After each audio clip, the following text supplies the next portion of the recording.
Believe you'll see it all comes together. My dream, I bleed, I'll give the better part of me. Be free, break free, release, destroy the enemy. Just breathe. Fight for the power. Stand your ground, don't let it go. Fight for the power. Can't be scared when you're in the dark. You should never let the fear make you run away. Fire still burning for another day.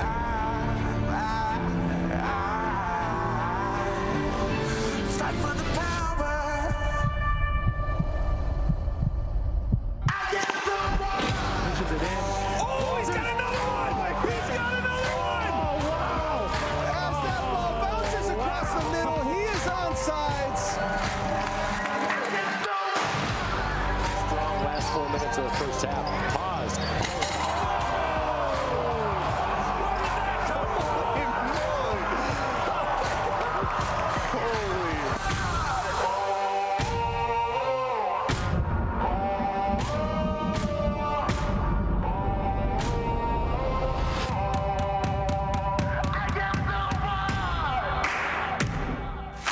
Let's go. Hey, when we get the ball back, punish them.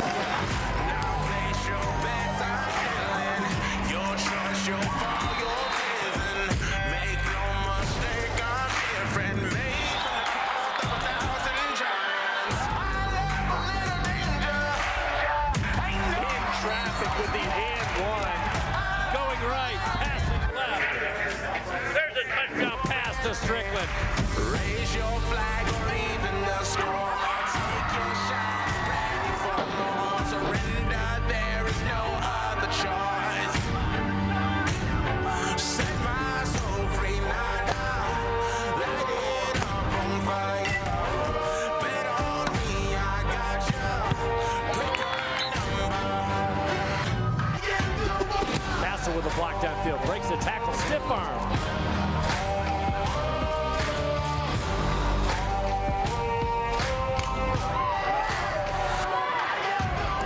Hope wins! An unbelievable comeback by the Dutch. He turns in a charm off. 1 second.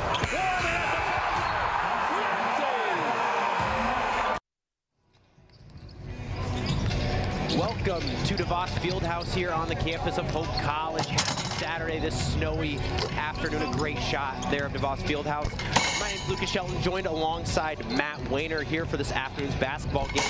Second of the afternoon, fourth of the weekend in the second annual Glenn Van Wieren Classic here at DeVos Fieldhouse. A super cool event. A lot of basketball action going on. Earlier, just a little bit ago, we watched Wash U take down Olivet at 12 o'clock. A little bit ago, we've got the second matchup here, Hope College versus Muskingum. And again, like I said, that Glenn Van Wieren Classic. Matt, super cool event that we've got going on here at Hope College. Yeah, really cool. We've done this for a few years now. Last year we were able to have an opportunity to bring Glenn on and talk to him, and a shout out to him. He's here today. He was handing out awards. You and I saw him for the game, handing out Player of the Game awards or Player of the Weekend. Connor Skipper from Olivet got one, and then the two guys from Wash U were Connor May and Ryan Cohen. Two fantastic players, and two really that I think will probably end up on All-American list when it's all said and done. Wash U, man, what a fantastic team, and this seems like a very even matchup here today. But before we get into that, I mean, to talk a little bit about Glenn and just the legacy that he's had here, 33 years as head coach here at Hope College. He's a graduate in 1964. He's won 669 games to just 219 losses, retired at the conclusion of the 2009-2010 season. How about this, Lucas? 17 conference championships, 21 NCAA Division III postseason tournaments, been to the Sweet 16 6 times, Elite 8 4 times, and the Final Four 3 times, and you really just can't tell the story of Hope basketball without him. Yeah, just an absolute legend in West Michigan in the basketball space. So, awesome event we've got going on here. Just a couple minutes before tip-off, let's turn our focus here to this basketball game here. Matt, first starting with Muskingum, coming off of a loss last night to Olivet. One of the things we were just talking about is Barino maybe not playing with an injury. We were looking at starters, and he is not in the starting lineup for this game. Matt, you were lucky enough to be on the call last night with our colleague Mike Coleman. What were some of the things you saw out of that Muskingum team? Yeah, last night, really, Lucas, I mean, they were really affected by Olivet's kind of loose man that they were playing, and it was a quick switch man, and their size gave them a ton of trouble. Muskingum doesn't really start a guy over 6'5". They start 4 guards between 6 foot and 6'4", and then yesterday they brought Crosby in off the bench. He's not in the starting lineup here today, but that was the answer for the size. Now, this is a little different matchup where Hope doesn't really have the size that Olivet has. Olivet put 3 trees out there and really gave him trouble. So their hands in the passing lane were really disruptive on this for Muskingum. And offensively, a team that usually scores 83, found their way to 70. And I think that's what we're going to see here early, is they're going to try and score early and often, and I bet Coach Mitchell has a great plan in place to try and stop them. Absolutely. Real quick here, just over a minute left before tip-off. On the other side of basketball, Hope College coming off of a loss last night to Wash U. 65-72 was the final in that one. Parker Hovey led the way with 22 points for the Flying Dutchman. Marcus Warman with 13. Matt, you were also on that game as well. Yeah, and Hope last night, you can't be too upset with the way that you played on the defensive side of the ball. I'm sure they were really upset about they missed 11 layups last night, and that's just not going to be a recipe for success in a game that you only lose by 7. So they played the number 4 team in the country about as tough as you could expect, but they just missed shots. And I think that's what you're going to see for both these teams trying to adjust, is one or both these teams are going to shoot better, and I think I expect it to be both of them. Absolutely. Should be an exciting afternoon of basketball. And then later on tonight, Matt, we've got the Hope College women taking on rival Calvin University at 4 o'clock. So a great afternoon of basketball here at DeVos Fieldhouse. You don't want to go anywhere. Get your food ready, as you always say. Get yourself set up on the couch. Should have an exciting afternoon. We're going to step away real quick, turn it over to Darren Dystemars for intros and national anthem. Ladies and gentlemen, at this time, we ask you to please rise.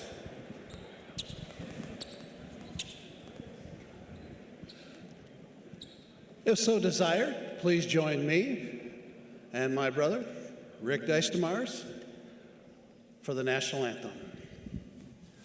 Oh, say, can you see by the dawn's early light what so proudly we hailed at the twilight's last gleaming, whose broad stripes and bright stars through the perilous fight o'er the ramparts we watched were so gallantly streaming, and the rocket's red glare, the bombs bursting in air, gave proof through the night that our flag was still there. Oh, say, does that star-spangled banner yet wave o'er the land of the free and the home of the brave?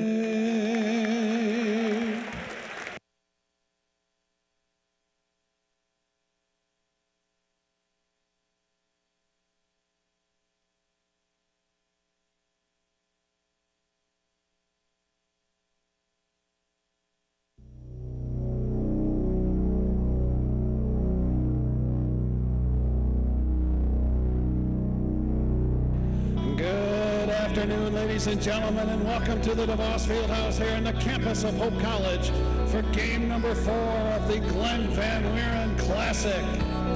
This afternoon's featured teams are the Fighting Muskies of Muskingum University and your Hope College Flying Dutchman.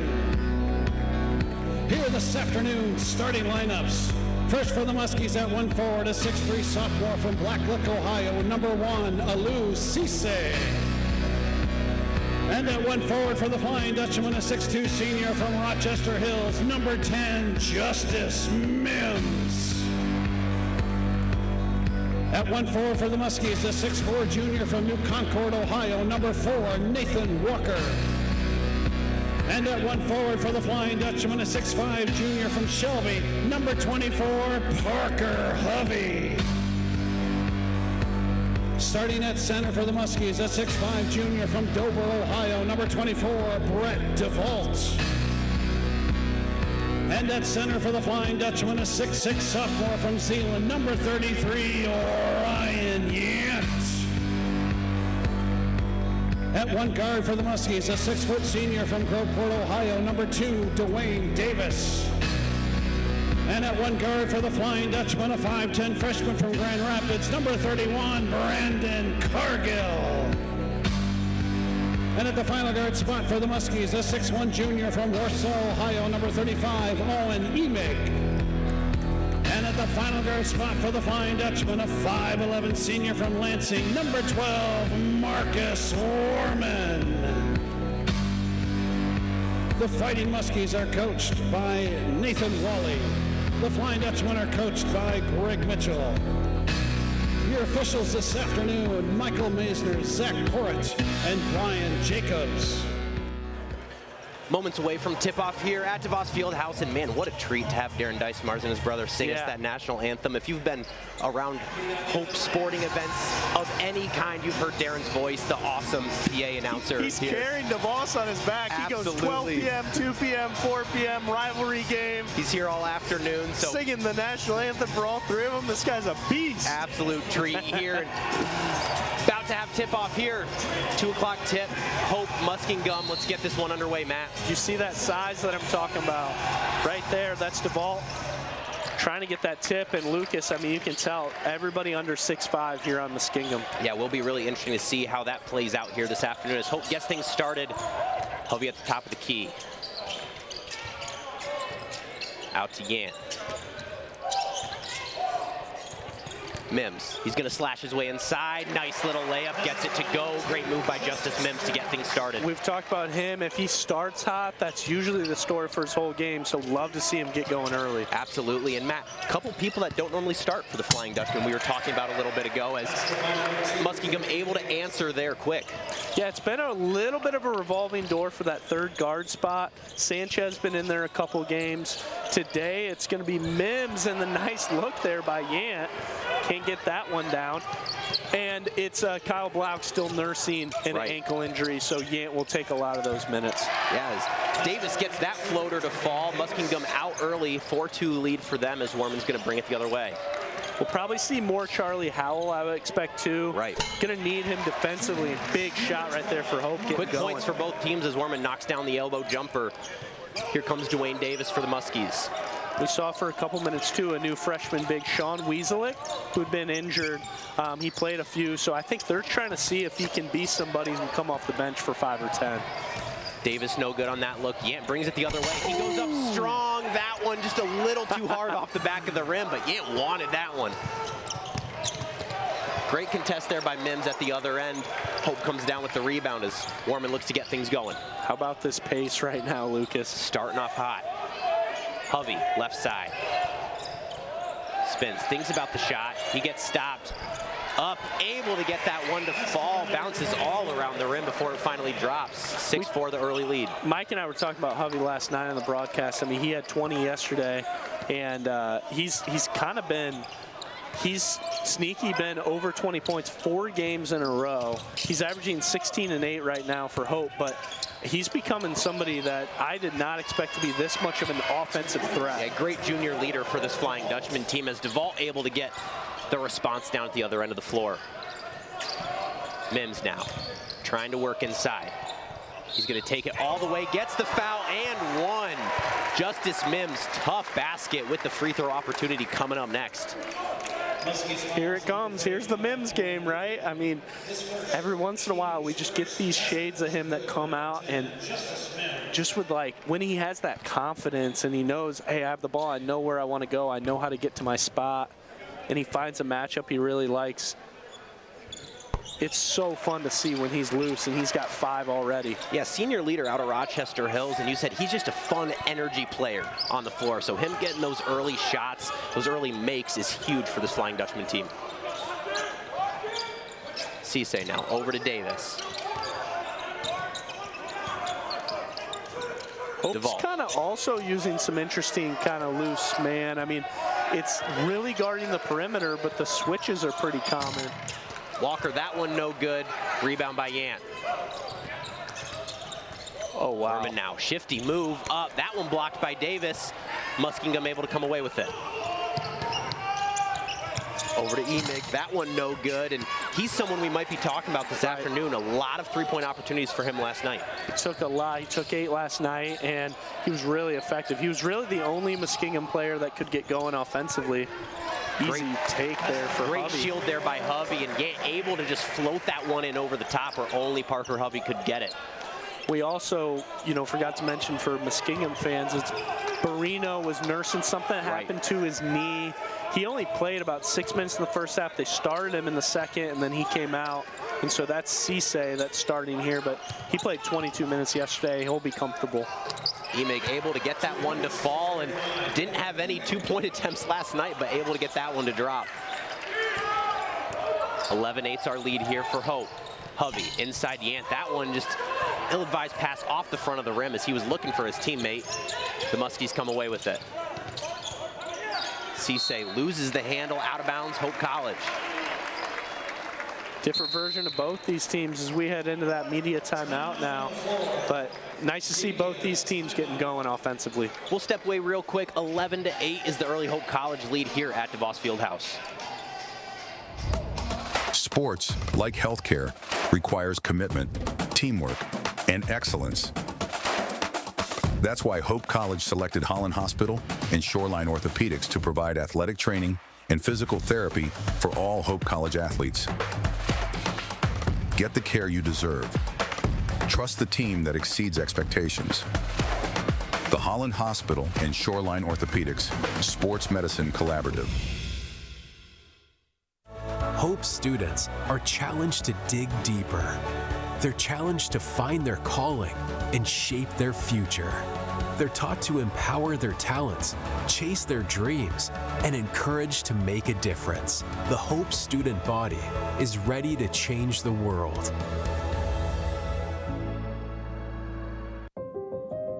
Cancer, we're coming for you. Parkinson's, your days are numbered. Alzheimer's, we're zeroed in on you too. Because at Van Andel Institute, the world's best minds are working relentlessly to eradicate these diseases forever. By advancing... Back here at DeVos Fieldhouse, 11-8 is the Hope College lead as we see 2 subs into the basketball game for Hope. Number 20, that's Jared Rigg bringing the ball up the floor. And number 1, Avery Sanchez, the freshman from California. Really like both those guys and what they were able to produce last night. Wow, Hovey, what a take, Lucas. Great spin move by Hovey with the offhand, able to get that one to fall. Just an elite move out of him. Sanchez, somebody really coming into his own as the freshman. And just like offensively, I love what he does. I mean, he's just a pure point scorer. Cisse working off that right wing, gets inside, little floater, that one's good. Here comes Sanchez now for the Flying Dutchman. Hovey over to Rigg. I think Hovey's kind of the go-to for Hope right now. He's just so much stronger than anybody defensively that Muskingum has. And that was a great look there. Yant saw the teammate. Sanchez was open, but just not on the same page, not ready for that pass. As we see Brady Miller checking into the basketball game for the first time, along with Charles Howell. And Simon Newhouse looks like. And Newhouse, you got it. Yep, Newhouse into the game as well. So already we're seeing some rotation here from head coach Greg Mitchell early in this basketball game.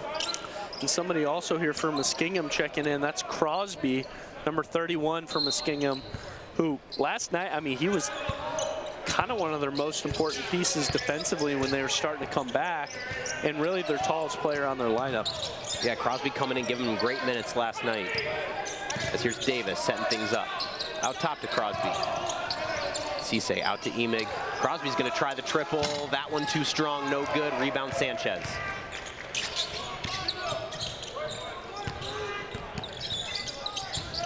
Sanchez looking for options. Over to Rigg. Thinks about the triple, drives inside, keeps that ball away, unable to get that one to fall. Rebound the Muskies. Over to Emig. Little turnaround jumper, that one good. You got to think with the level of shooting skill he has, he's always looking for his shot. Yeah, that's fun. I mean, that's a really nice shot there for him. Just getting to his spot, getting that to go. Newhouse now over to Miller. Howell. Sanchez looking at options. Newhouse is going to try the three. High release. That one just short off the front of the rim. Davis now. Emig thought about the three and just a little happy feet there. That's a good call by the officials. Travel on Emig there. Hope College is going to get the ball back.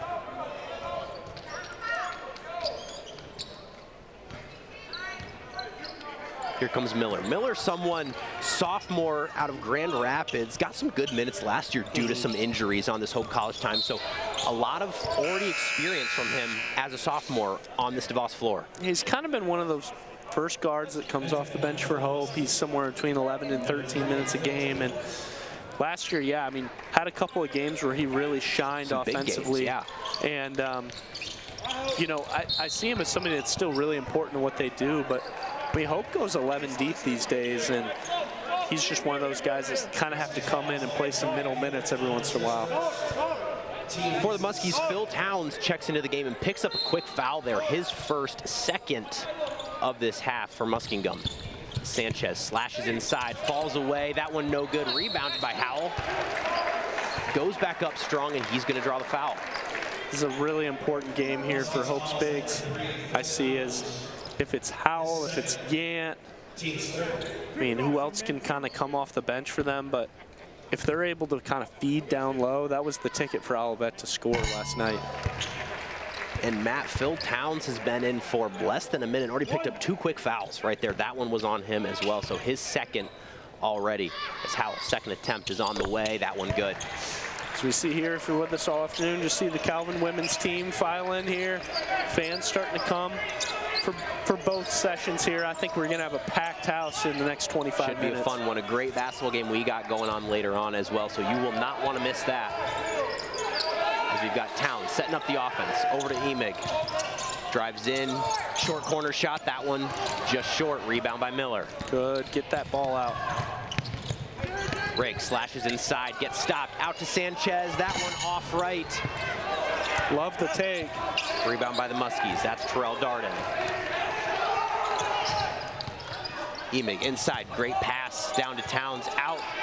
That's Darden. He thinks about it. That one no good. Rebounded by Newhouse. It's a fast pace of play here early for both teams, Matt. Very fast, but I'm pleased so far with how Hope is defending Muskingum. I mean, I like the way they're getting back. I agree. Because Muskingum wants to push that, especially them, and they're able to stay with them. Sanchez is going to try again, same spot. That one off left this time. Both teams pointing in their favor. It's going to stay at this end of the floor. 8 minutes in the game, Lucas. Not a three-pointer's been made for either team. Not one. As we see starters back in for Hope College. A full line change here. 12:30 left in this first half.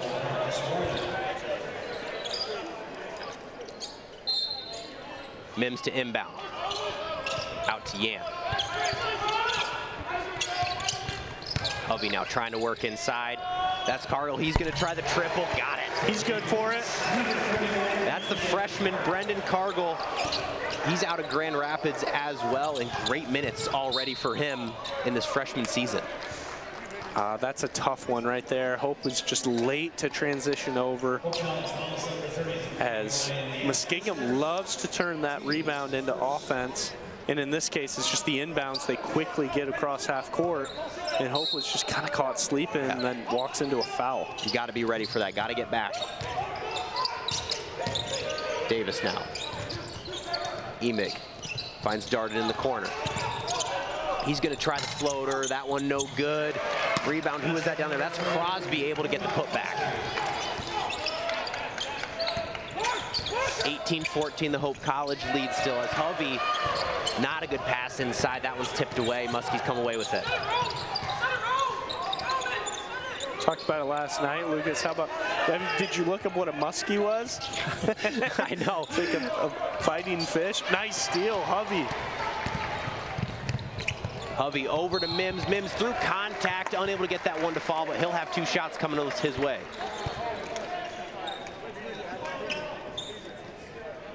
So again, seeing Justice was being very aggressive here early in this basketball game, and it's working out for him. That's big as you see him bring the energy to the bench right now as we head into this timeout. We'll step away real quick. 18-14 is the Hope College lead. 11:32 left in this first half. Gentex is a tech company supplying electro-optical products to the global automotive, aerospace, and fire protection industries. With focused competencies in design, vision, displays, software, and more, we're always looking for engineering talent. For our direct hire hourly production positions, we run open interviews Monday through Friday from 8 to 5 at our 58 East Riley facility in Zeeland. And our facilities, benefits, and culture are everything you'd expect from a world-class employer. Now's the time to join Team Gentex.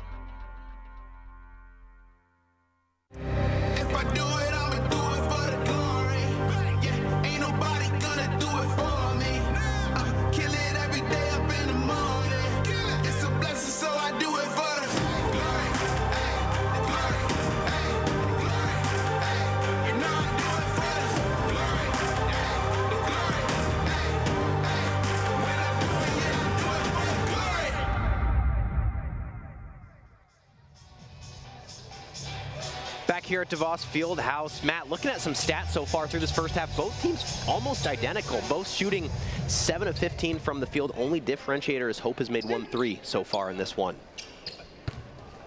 And Hope has a couple of free throws to boot, 3 for 3 from the line. Hope we don't jinx Justice right here. And I do. Broadcaster's curse, Matt. That one just a little short off the front of the rim for Mims' second attempt. Coming your way.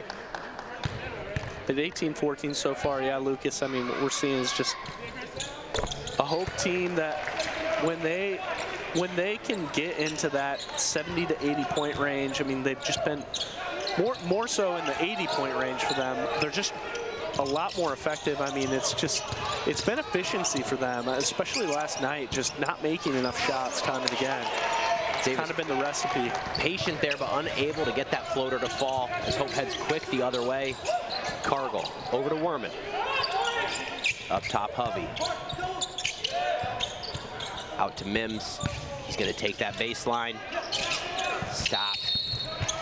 And they're going to get Cargill say his foot was on the line. Turnover, Hope. It's funny to say it because, I mean, he's been such a good player for 3 years, but there's times this year now where I'm just like, it just feels like get the ball to Hovey. Like, there's just moments throughout the season where I've felt that. And right now is one where it's like he has a real bad mismatch on him, and I'd love to see him just take his strength right up through him. You can just see his experience come out when he's on the floor. Great leader on and off the court for this team. Towns now. Little fade away. That one no good from the short corner. Rebounded by Mims. And I can tell you, I mean, some of the issues I see coming up for Muskingum down the stretch here, I mean, they're probably the second best team in the OAC behind Mount Union. Mount Union, number 9 team in the country.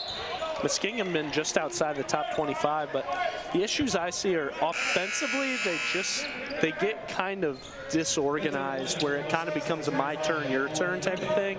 You can see on that last possession, if it's Cisse, if it's Towns, if it's Emig, if it's Davis, they kind of each like to create their shot with the ball in their hands, and that's tough when everybody needs the ball. Yeah, now trying to get inside, a lot of contact on that one. He's going to have 2 shots coming up as on that last position we saw Owen Emig check back into the basketball game. Crosby took a bad fall there, Lucas. He looks like he's going to be okay, but he got called for the foul. Yant's going to be shooting, and you can see Yant's kind of worried about him too. As Brett DeVault checks back into the basketball game for Muskingum. Oh, they're actually going to make him wait. Got 2 shots here, so he's going to have to wait just a second. But the junior out of Dover, Ohio. Here you go, Pels. 2 throws here, man, 2. First free throw on the way.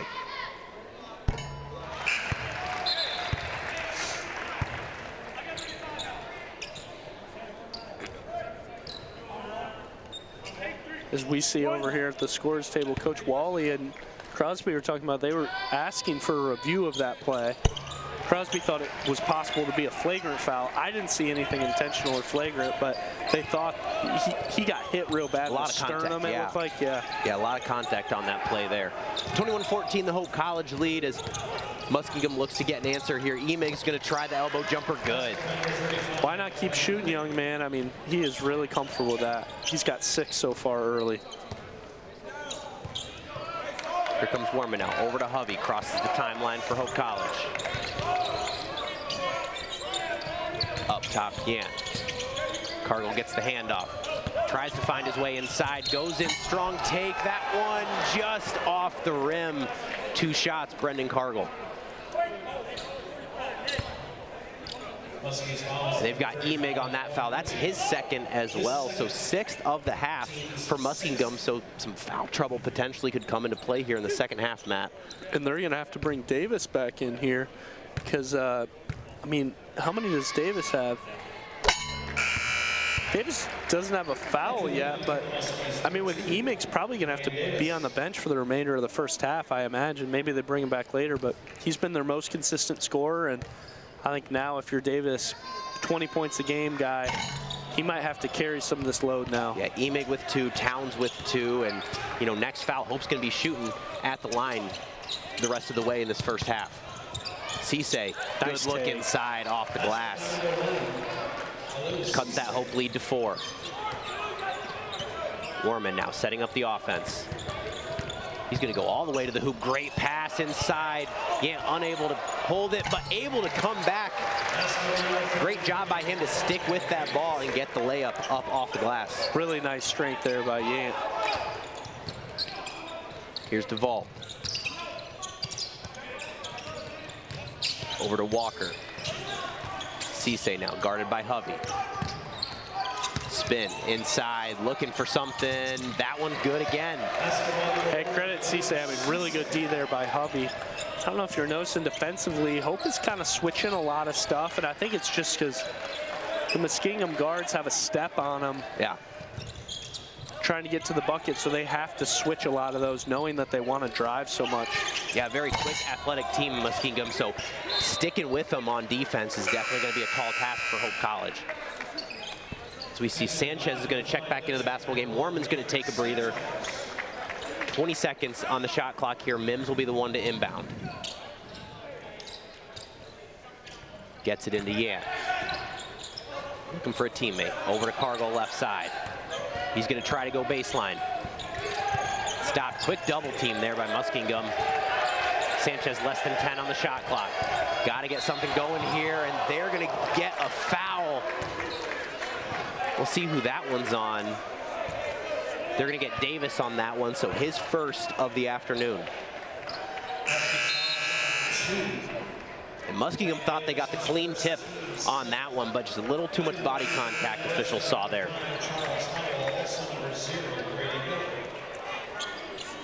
Brady Miller and Charles Howell are going to check back into the basketball game for Hope. Here as Sanchez is going to have the 1-and-1.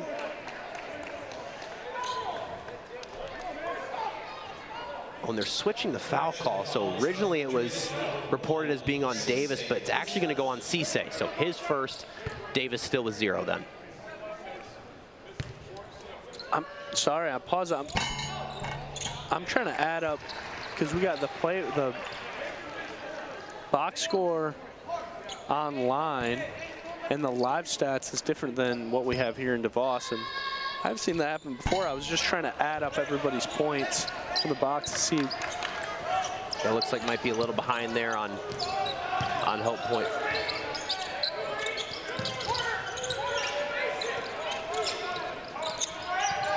Davis inside, DeVault, that one a little too strong off the glass.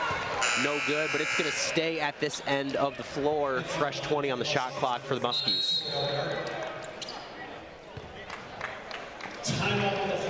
As that's gonna head to immediate timeout, 25-20. Hope College still with that lead here at DeVos Fieldhouse. We're gonna take a quick break and we'll be right back here on the Anchor Network.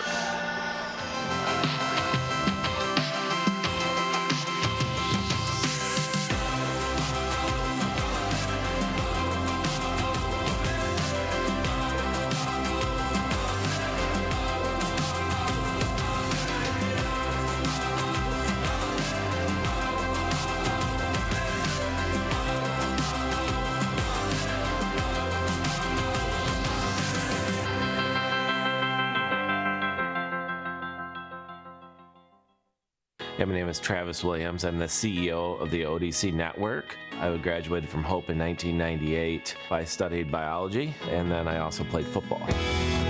In order to be successful, people really need more than just the academic experience, but they need people to come alongside them and help them, coach them, mentor them. I find that Hope College has just been one of the best examples of being able to do that anywhere. As an invested community partner, LVZ is proud to help share Hope stories of transformational impact. Back here at DeVos, Muskingum to inbound under the Hope College basket. 20 seconds on the shot clock. Looks like that's going to be Phil Towns, the inbounder. We got that stat fix as well. So 25-20 is the correct score. Davis in the corner, guarded by Sanchez. Looking to go to work. Cisse now, 6 on the shot clock. He's trying to find options, a lot of contact there. Yeah. He's going to draw the foul on that shot. I like that take by Cisse attacking, especially, and Davis was one that had to look to him. I want to see Davis get into something offensively that he loves, because last night and this night he's just felt a little bit out of sorts, but I know that he's somebody that can score, and he creates such a quick first step. He just hasn't finished at the rim yet. So that first free throw, no good for Cisse. That foul's going to be on Avery Sanchez for Hope. His first, just the second team foul of the first half here for Hope College. They're going to play Towns with 2 fouls, too. Gets the second one to fall, as Sanchez is going to be the one to bring the ball up the floor. Over to Hovey. Quick handoff back to Sanchez. That one tipped away. Great hands there by Cisse.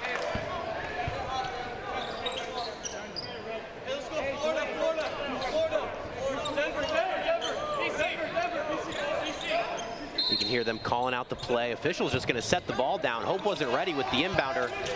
Carlo gets it into Howell. He's able to track that one down. Almost thrown away.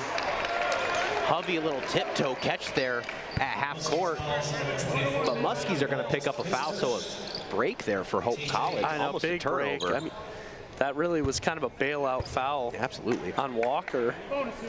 Was that was on DeVault. DeVault. Kind of a bailout foul when Hope was about to be over their backcourt or a turnover. Right. They just had a miscommunication on what out of bounds play they wanted to run. They kept changing it, and then eventually the ref just put the ball down and said, he said, I'm not going to wait anymore. We got places to be. He put the ball down, and Hope had to work quick, but comes away with 2 points of it either way on that possession. Walker inbounds to Davis. Back over to Walker. He's going to bring the ball up the floor. Cisse now, high screen by DeVault. Davis slashes inside, trying to find something.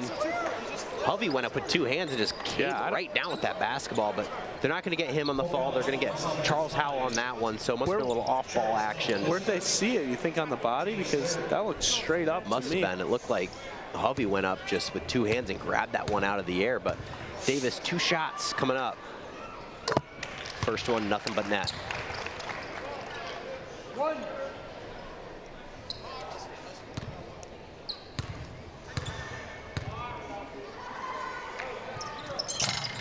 Second one, no good, rattles around the rim, rebounded by Hovey. 27-22 is our lead, just over 7 minutes left here in the first half. Hovey, a lot of contact up top, able to hold on to the ball, tries to get that one into Howell. That one no good. Howell just kind of had to swat at it there, trying to make a play out of nothing. Yeah, just kind of another tough pass down there for Hovey as Newhouse is going to check in now. Kind of been some stifled minutes here in the middle here, Lucas. 7 to play here in the first half, and kind of looks like neither team has gotten into much that they feel really comfortable with after a pretty hot start. Davis now looking to cut into that Hope College lead a little bit more. Cisse trying to find a teammate. Davis, right side, drives in. A lot of contact there. That shot no good. And that's going to go on Werman. I'll tell you what this feels like. This feels like old-fashioned New York-style basketball. You got one team shooting 0 for 4 from 3, the other 1 for 5. All their buckets coming from 2-point range within 10 feet. I mean, this feels like the New York, let me get the ball, let me drive to the bucket, let me get one screen, and just my guy on your guy type of basketball. Yeah. And kind of a flip from what we saw out of Muskingum yesterday. I mean, Emig came out just firing at will, knocking down his first few threes, and 2 fouls. Obviously, he is sitting on the bench right now, so that's playing a factor in this one as well. But just a different pace of play that we're seeing this afternoon. And that would have been massive for Hope to have taken better advantage with him on the bench, but they still have an opportunity here as he might not come in the rest of the first half. Werman now, 10 on the shot clock. Elbow jumper, that one no good, rebounded by Muskingum. That's Darden. That one tips around. Looks like a lot of contact over on that baseline, gonna stay with the Muskies.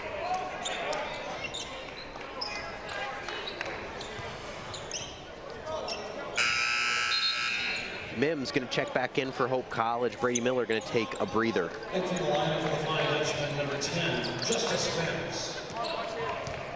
4-point lead for Hope. Muskingum can't quite get over that 4-point hump right now. Gonna see if they can crack into this just a little bit more.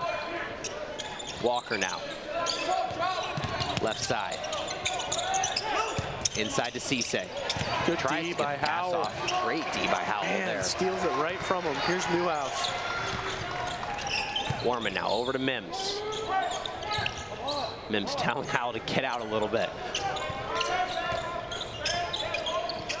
Up top, Newhouse. Over to Sanchez. Inside, nice Newhouse. Great pass and one for Simon Newhouse. Great pass by Sanchez there. Love that roll there by Newhouse. Really comfortable. He kind of gets the defender behind him, knows he has a step, picks up his right hand, calls for the basketball, and a nice pass down there. Entry pass by Sanchez. Yeah, just able to float that one over the top where Newhouse could get it. And great job by Simon Newhouse through the contact to get that one to fall, as we see Emig checking back into the basketball game. So 5.5 minutes here in this first half left, and if you're Muskingum, don't want to see that third foul on him getting picked up. I will say, as a, you know, for the Muskingum fans at home, there's been a little bit of a foul disparity, 9 fouls to 4 here so far. So it's fair to see where don't want to see that play too much of a factor here if Emig picks up his third foul, not on something, you know, ticky-tack. It's that balance, right, Matt? You don't want to play basketball scared. You want to go out and just play your game and not worry about the fouls. But if you get a third, you know, that is going to be a factor, as we see Sanchez is going to pick up his second up top. And I think you have to even it up a little bit there when you have an opportunity. If Hope's going to put their hands in passing lanes that way, you're going to get called for it. Cisse, right side, being guarded by Newhouse. Over to Walker. He's going to drive inside, getting double teamed. That one high off the glass, gets it to go. I can't believe he got that down. Great double turnaround floater there. With the left, too. Newhouse over to Werman in that right corner. He's going to drive baseline, goes up, tough take. That one too strong. Rebound Emig, excuse me. Werman only has 2 points so far in this one, the first half, and it's just been slow to get going offensively for him. Walker tries the triple, nothing but nylon, cuts that lead to 2. The Muskies getting a little bit of a spark now. Yeah, inside to Newhouse, a lot of contact again. That one unable to fall, but he's going to find his way to the line. And that's going to be on Dwayne Davis, his first only of the basketball game, but again, picking up those fouls here. 4:26 left in this first half. Yeah, 10 fouls for Muskies here, and visibly they look frustrated right now. I mean, that's most of their starting lineup out there right now. I think that is the starting lineup, and everybody's got a foul, and Emig's here with 2. You got 25 minutes of basketball to play. Yeah, a lot of basketball left, and again, 10 fouls now for Muskingum, so Hope College can be shooting 2 shots regardless of the foul here the rest of the way in this first half.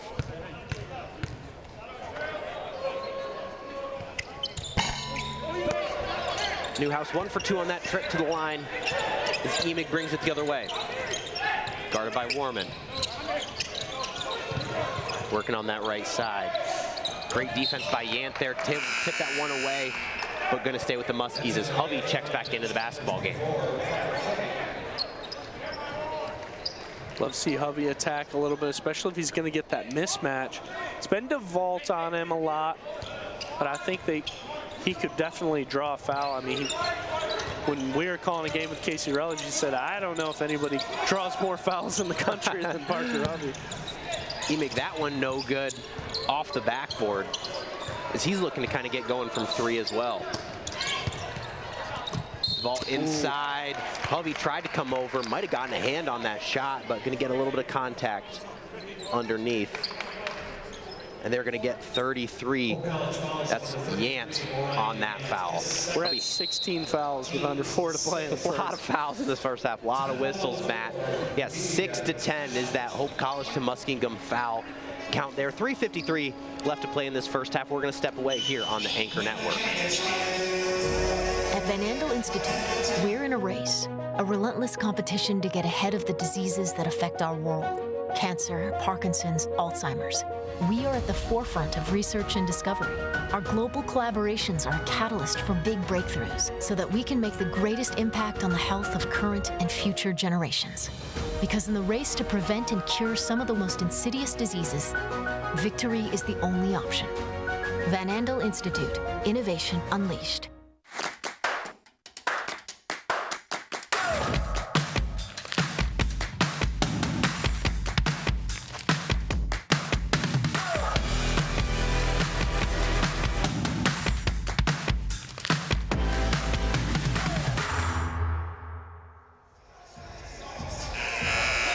Welcome back to DeVos Fieldhouse. 31-28 is that Hope College lead. Other than a quick little back and forth action early on in this game, Hope has maintained that kind of 2 to 6 point lead here this afternoon. Lucas Shelton alongside Matt Wayner as we've got free throws coming up for Muskingum here. Walker at the free throw line. He's got 5 points so far, 3 boards. He's been tasked with, done a pretty good job keeping. He's been on Warman at times. He's switched on to Hovey. He's been on Mims at times. He's done a pretty good job defensively. And I mean, he's kind of walked his way into being one of the top rebounders on Muskingum's team just by proxy because, I mean, he's surrounded by 4 guards that all shoot the basketball so well. Yeah, DeVault perfect on that trip to the line, cuts that lead down to 1. For Hope College as Newhouse looking to get something going. Warman now working on that left baseline. Tough finish through traffic. That one no good, but Muskingum another foul here. And that one's going to be on Davis. That's going to be his second of the basketball game now.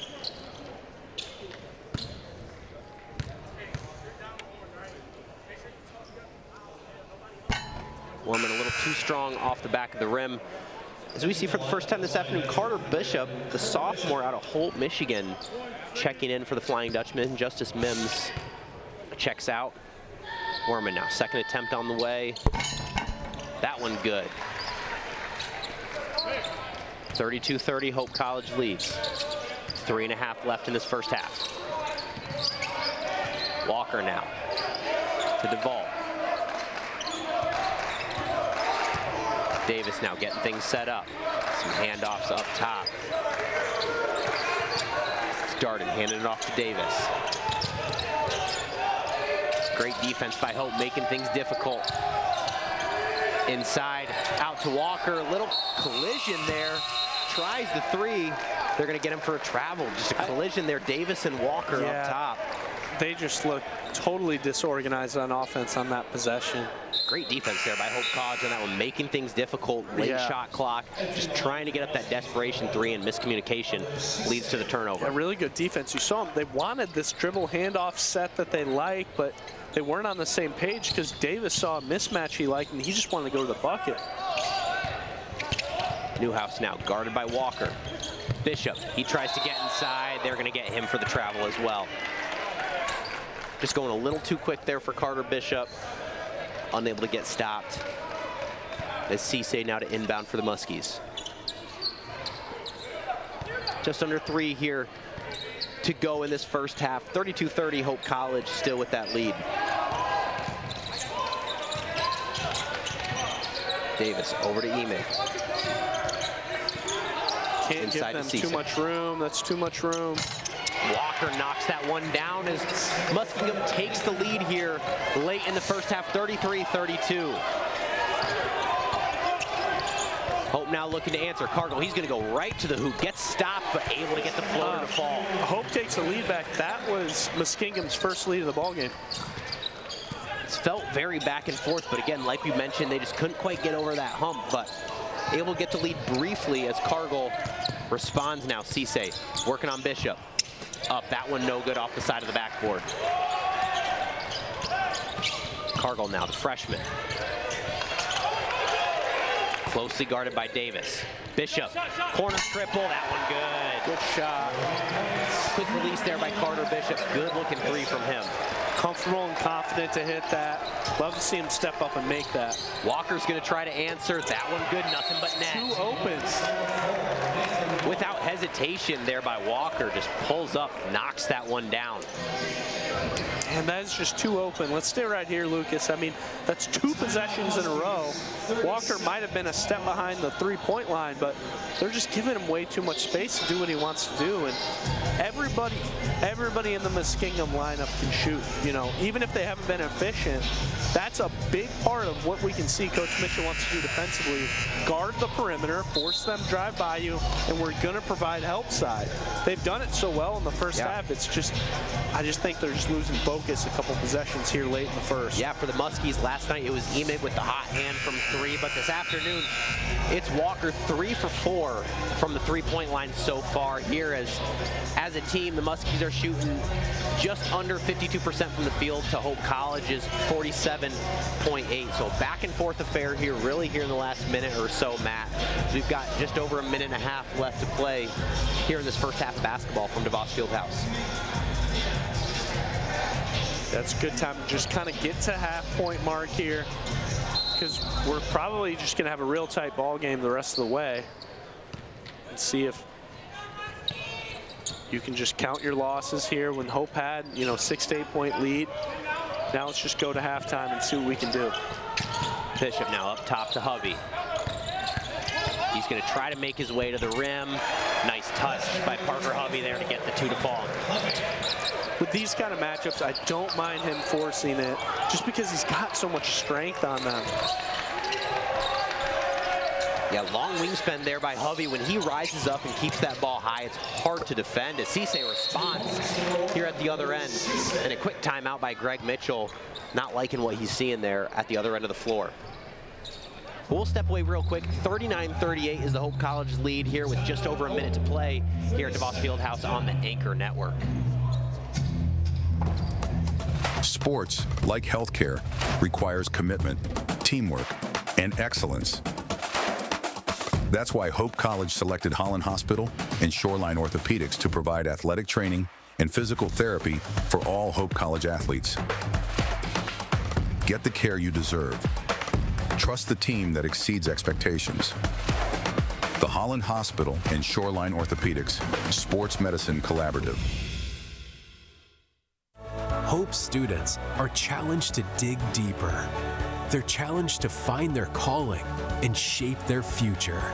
They're taught to empower their talents, chase their dreams, and encouraged to make a difference. The Hope student body is ready to change the world.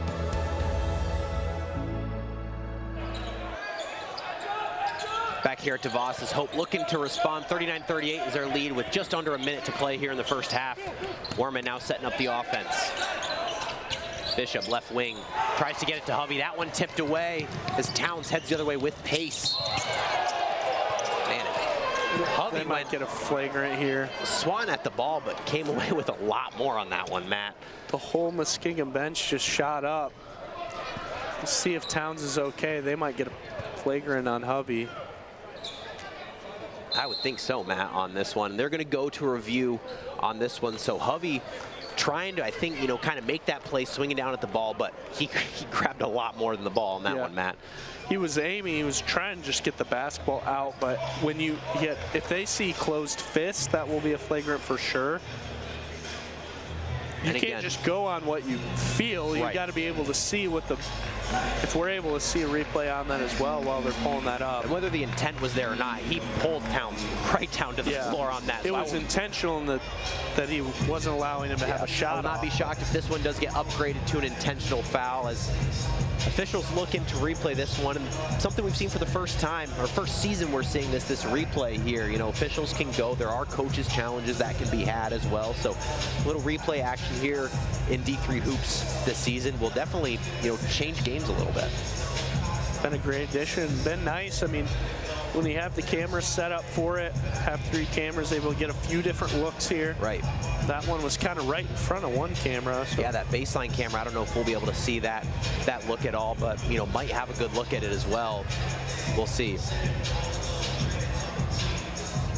So 39-38, Hope holds on to the lead here, but, you know, coming out of that timeout, you're looking for a good play, good option, and just some ill-advised passes. Great defense by the Muskies, though. Got to give credit where credit's due to force the turnover on that one. A couple times, I mean, you got to credit Bishop for hitting that corner 3 when he was comfortable, but on some of these last possessions, he's kind of just felt a little bit like just a touch slow, you know, just trying to get adjusted to the game, and that's going to take time. He hasn't played many minutes, you know, and that's just going to come with more experience for him. So officials still right in front of us here, Matt, unsure. We should probably go join them. Do you think they want our opinions as well, right, on this one?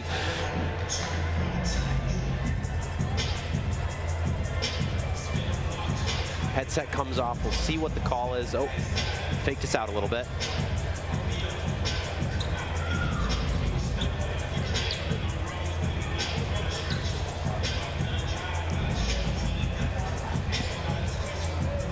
Still a lot of deliberation going on this one between officials, so got to think it wasn't as clear cut as what we maybe would have thought.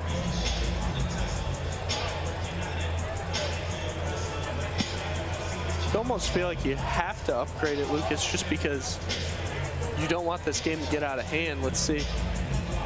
And they are going to get the intentional foul on Hovey there. So again, we just saw one quick, you know, look at it as it was happening live, and it kind of felt like an intentional foul, one that should be upgraded. So they're going to get the intentional foul on Parker Hovey on that one. I think a good call.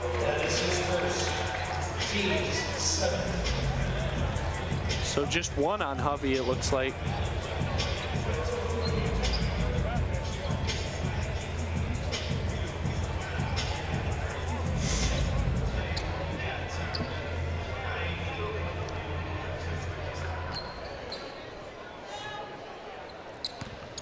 So that's going to be Towns now, the lone shooter. Down at that left end of the floor, gets that free throw to fall.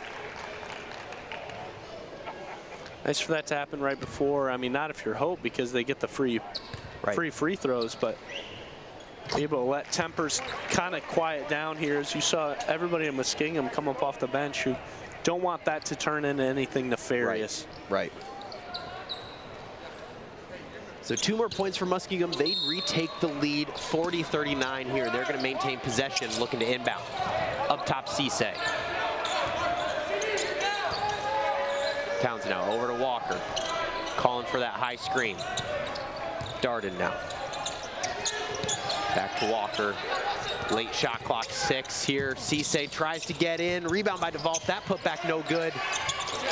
Able to stick with it, though. Get another putback, gets that one to fall. 3-point lead here now for the Muskies. Last shot opportunity, I mean, not the finish to the half. You want it if you're Hope, but if you can get one more bucket here, you can feel good about it.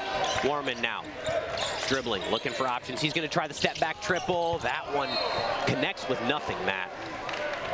I get time expiring, but it's just a settled shot. I mean, call for a ball screen if you know that you want to shoot it. Give yourself a little bit more space, but... Cisse to inbound. Gets it to Towns. He's going to try the 2/3 court heave. That one no good. So Hope up 37-36 at the time, Lucas, and then now down 3 after that intentional foul. And then they get another bucket. I mean, just a really tough end to the half there. Yeah, quick 4-point swing there for Muskingum as they take the lead into the locker rooms at halftime. 42-39. We've got 15 minutes here at halftime. Don't go anywhere. We've got an exciting second half basketball here on the Anchor Network coming up.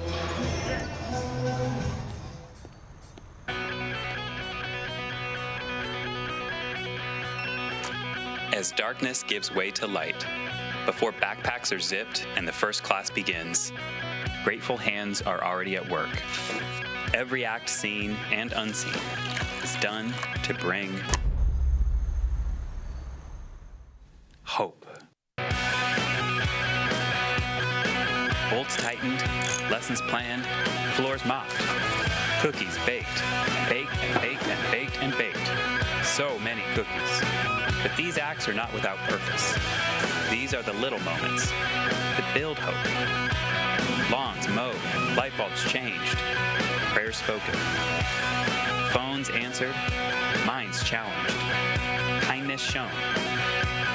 This is how we keep hope moving, with warm smiles, open doors, peace of mind, and a campus that shines.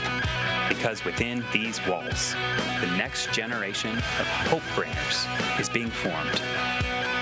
And it's our privilege to make this place a home they can be proud of. So to all the ones who make this place what it is, thank you. And go Hope.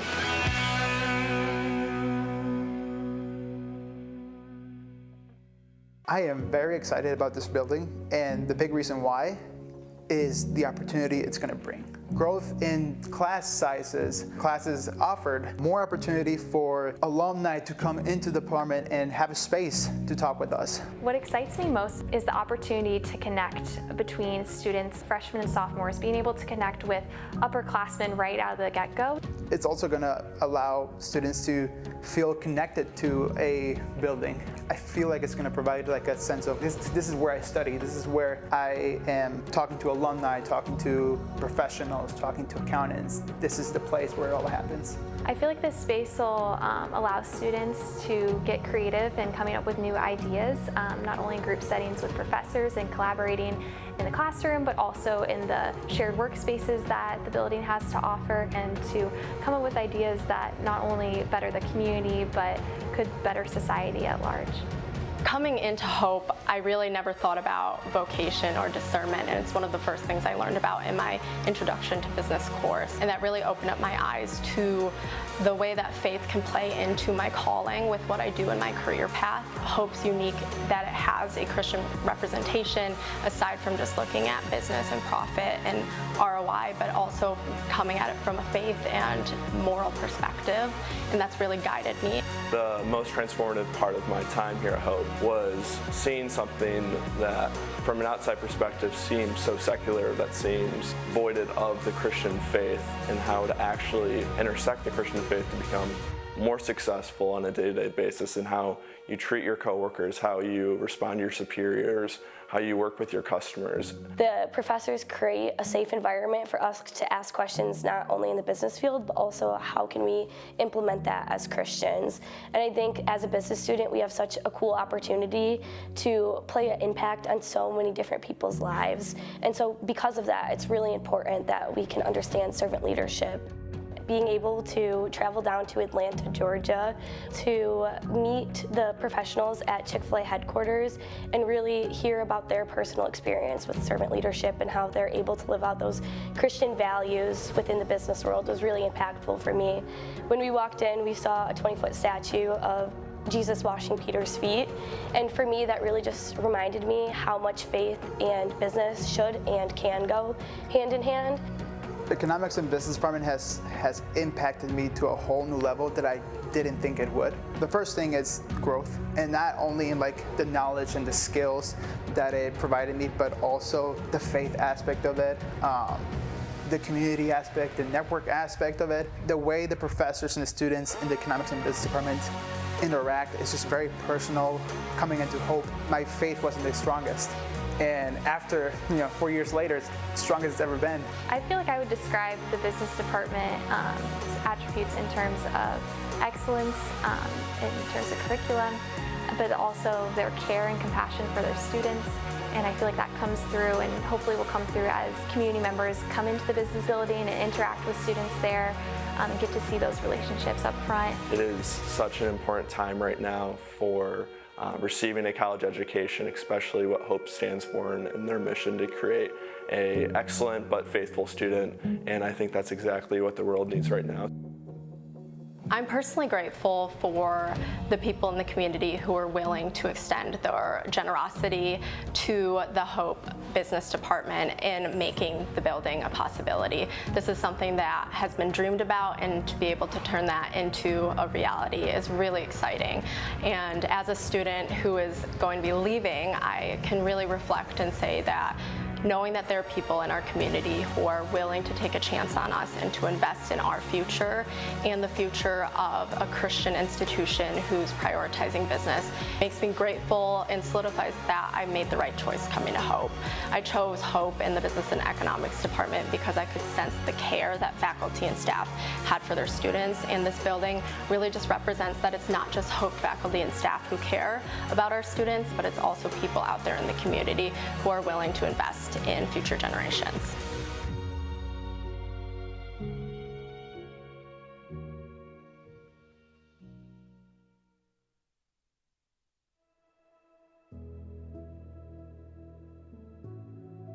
The reality is that the college years, although short, are an incredibly pivotal time in a young person's life to figure out who they are, what they believe, and what God's calling them to do in their life. Our desire here at Hope is that every freshman that enters as a young 18-year-old, 17-year-old will leave as a senior knowing their true identity and worth is in the eyes of what God says about them as a child of God, as God's beloved, and as they are made in God's image, and that is beautiful and enough. That is what I love about the community of Hope, whether it's in the classroom, on the pitch, or on the court, in the dorm, or in chapel. They are learning that this is a faithful space, a welcoming space, and ultimately a space that is transforming them slowly but surely into what God is calling them to be. Hi, my name is Olivia Bellows. I'm Jalil Williams. My name is Connor Vachon. Hi, I'm Grace Connolly. Hi, my name is Cole Lumen. I'm Nolan Holtrip. Hey, I'm Gabby, and I'm a senior. I'm a senior. I'm a senior on the women's softball team. I'm on the football team. And I'm a senior on the men's hockey teams. I'm a senior at Hope College, and I coach men's basketball. But I'm on the women's soccer team. I'm a senior at Hope College, and I'm on the women's basketball team. One of my biggest obstacles here at Hope College was my junior year. I was cut from men's basketball team, and it really shook up where I placed my identity and where I found my purpose. I really struggled with the transition from high school to college. Winter of my freshman year, I lost a loved one who was very close to me. I feel like this left me questioning God and feeling very lost. I wondered how he could possibly be present in a time that felt so terrible to me. In my early years of being on the team, I struggled with letting my pride get in the way. And I soon realized that this needed to change because I wasn't talking to my coaches nicely and acting towards my teammates in a way that I shouldn't have. Through God's word and his new calling for my life, I was given the gift of being able to coach basketball. I realized right away how important it is to be in community, and that at the end of the day, people just want to be known, they want to belong, and they want to be loved. I soon began to meet with a chaplain here at Hope and hang out with my Team 43 rep. They made me realize that I should love myself and that my identity is not based on athletic performance nor achievements, but the impact I have on others around me. Through the power of a sea trip and a lot of very influential people that I met at Hope, I've learned that God is very present in every single circumstance, situation, person, place, and thing that I encounter. My experiences at Hope have given me a deeper understanding of what it means to be a servant leader. My biggest takeaway from being a cross-country athlete here at Hope is learning to pursue Jesus with the attitude of an endurance athlete, where you need to be consistent, you need to work hard, you know it's going to have its ups and downs, but the payoff of what you get from putting in all that work is unmatched. Something I would share to a younger freshman or sophomore who's upcoming in the program is you can use your sport, football, or any of you athletes can use your sport to proclaim your faith to everyone else and to express His goodness. Personally, on the football team, we got a Bible study, and then before every game, we'd all pray in the end zone as a team. Just through little things like that, it just shows everyone in attendance, opponents, teammates, that God's love is everywhere. The greatest joy of being on the hockey team is the way we grow in our faith with each other and are a part of each other's stories. I've learned that in every circumstance, I can have joy if my eyes are fixed on Christ. I've also learned too that relationships get so much better when you're real and you're genuine and you're honest and you're open with people. When everything is very difficult and all the pressure is on, it's okay that it's hard, but just stick with it. Never give up. You'll get to the finish line eventually, and it doesn't matter when you get there. At first, in my role as a student assistant, it was all about me. And when it was all about me, I failed miserably. It was hard, it was unenjoyable. But after seeking God further and again finding that purpose, I'm more fulfilled doing what I do now than any roster spot could ever fulfill me. No matter what you struggle with, you're more than just your struggles.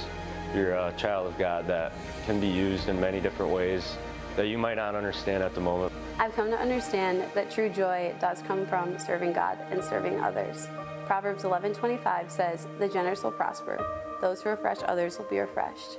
I've learned that the answer I'm looking for cannot be found within myself. I can't be the problem and the solution. I know that when my eyes are fixed on Christ, He will use me to glorify His kingdom in ways that I could never imagine.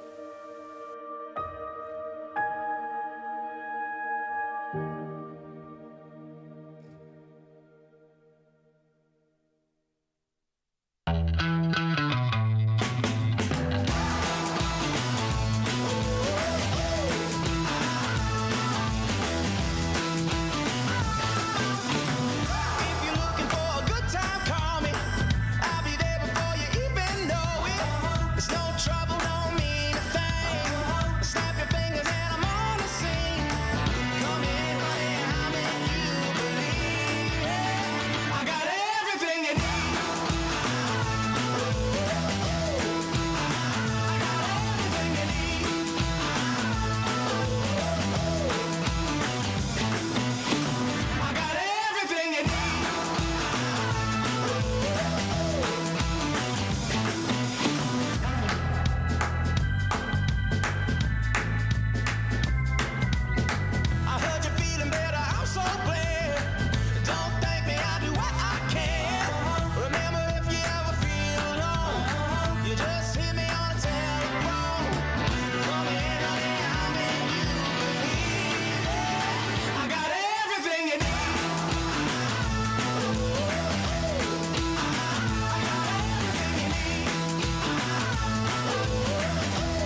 Welcome back to DeVos Fieldhouse here. A little under 2 minutes before we get started with the second half here in the final game this weekend of the Glen Van Wieren Classic. So exciting afternoon of basketball.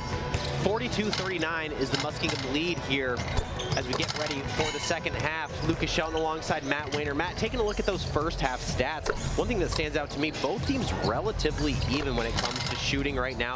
Only difference being Hope able to tally 8 more free throws. We talked about that foul disparity kind of early on in the first half. Started to even out there a little bit towards the end. Hope picking up some fouls, but what's standing out to you right now as we take a look at these stats? Yeah, 11 fouls to 7 in favor of Hope here, and obviously that intentional foul called at the end of the first half that kind of changed things for them as well. But I think they're going to keep trying to kind of even that up, but a lot of whistles being blown. I mean, that was 18 fouls combined in the first half, and outside of that, Hope 48% from the field, 28 from 3, 72 from free throw.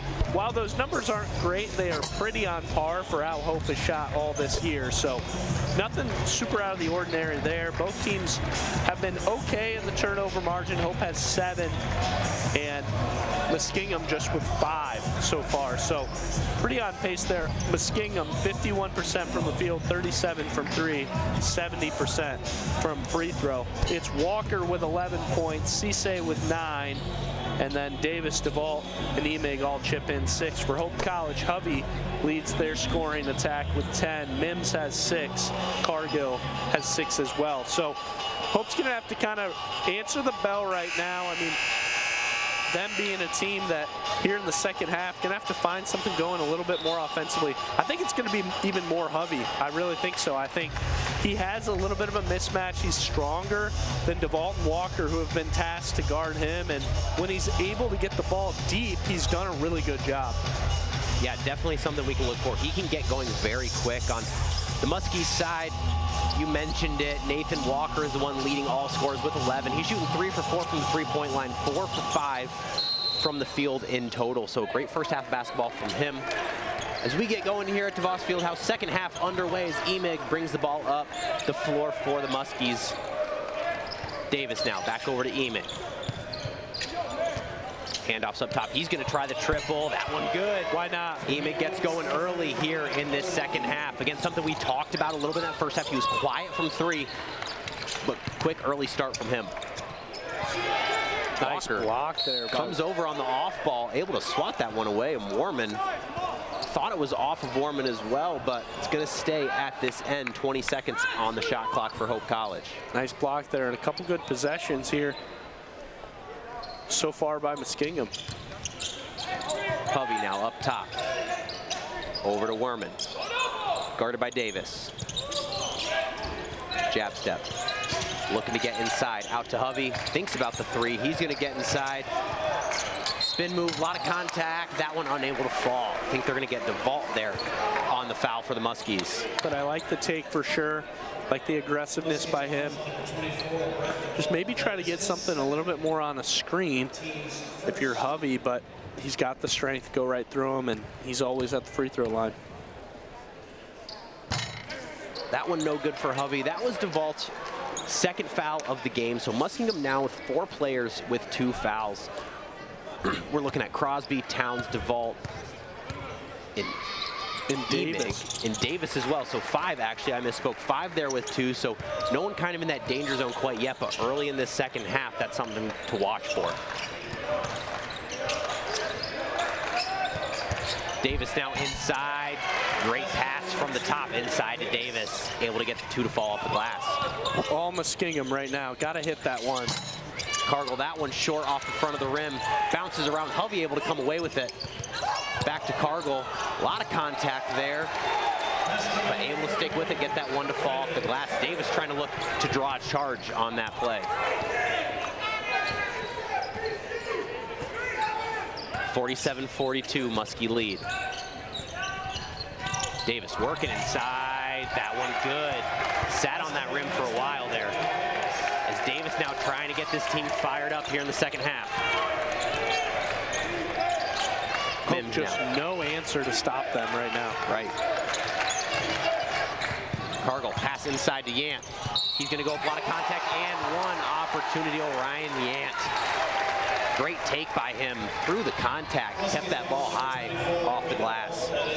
Huge by Yant here with an and one opportunity, and I mean, where they've rattled off 7 on their first 4 possessions here. So, I mean, for Hope to be able to stay within that scoring attack is going to be huge. Yeah, they needed that one. Muskingum out to a hot start, and Hope was able to get a bucket there. Muskingum could have looked to go up double digits here early in the second half. So great response, kind of settles things down for a minute. 4-point lead for the Muskies. Emig now up top. Over to Crosby. Trying to find a teammate. Guarded by Hovey. Great take there by Crosby. Kept that ball away up high off the glass. Werman, handoff to Mims. Yant now over to Hovey. Nice inside pass. Yant, trying to find his way, and they're going to say he stepped on the baseline. Turnover, Hope College. Momentum really swinging towards Muskingum right now. Hope's going to put themselves. I thought they were going to set up a full court press there. They're just going to snap out of that, and let's see what they do here. Cisse guarded closely by Werman. He's going to stay at this end of the floor. And Hope College doing some things right on the offensive floor. I mean, you said it, great pass inside there, but just a little sloppy on the catch. Stepped out of bounds, turnover, but unable to really get clicking here in this second half so far. Cisse will be the one to inbound. Walker thought about the triple. Up top, Emig. Step back deep to, that one bounces, hits everything up at the rim and falls in.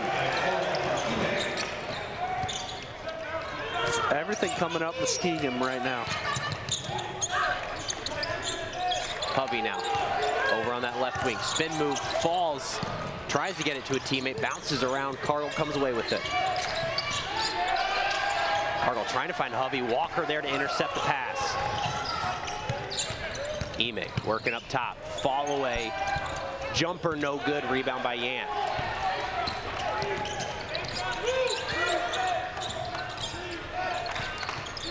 Werman now, guarded by Crosby.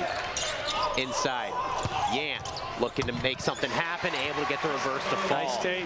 Yant keeping him in it right now. He's got 9 points here. He's being very active on that offensive end, setting screens, rolling to the basket, trying to just get some movement happening. Davis quickly back into the lane, rebound by Yant. That one no good. 6-point lead for the Muskies here. It's Werman. Nice. Looks to go right to the hole. That one no good. Rebound by who else than Yant? Muskingum's already got 3 fouls. And they're going to get Emig on that one, so that's his third as he's already walking towards the bench. Got to think he might be getting a breather. Don't want to pick up another one on him early in this second half as Yant, another trip to the free throw line for him.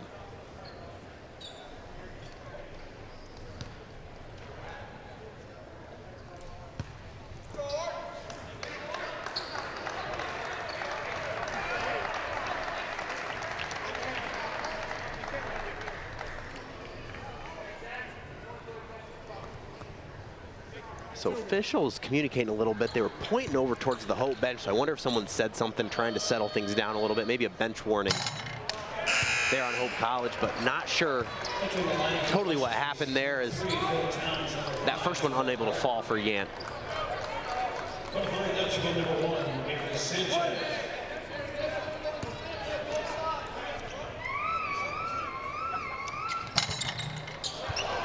Second one rattles around the rim, finds the bottom of the basket.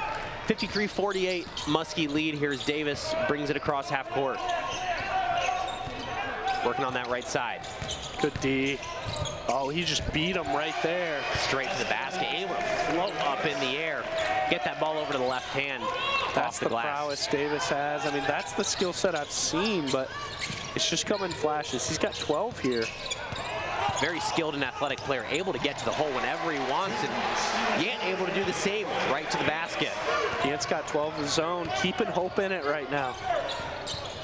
Davis now guarded by Mims. Up top, Towns. Crosby now, he's gonna try the deep three, got it. 58-50, Muskingum extends their lead here at DeVos Fieldhouse. 15:20 to play in the second half. Sanchez now up top, tries to get it into Yant.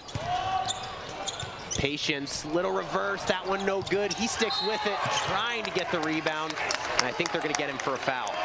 That's Yant's third. Costly foul there for him again. Early foul trouble. Especially when he's been the best thing they've had going for the last 4 minutes. So active here these last couple minutes is Yant, as he's probably gonna take a trip to the bench. Don't wanna get another quick foul for them. So Muskingum coming out hot here in this second half, up 8, 15-10 left to go in this second half here on the Anchor Network.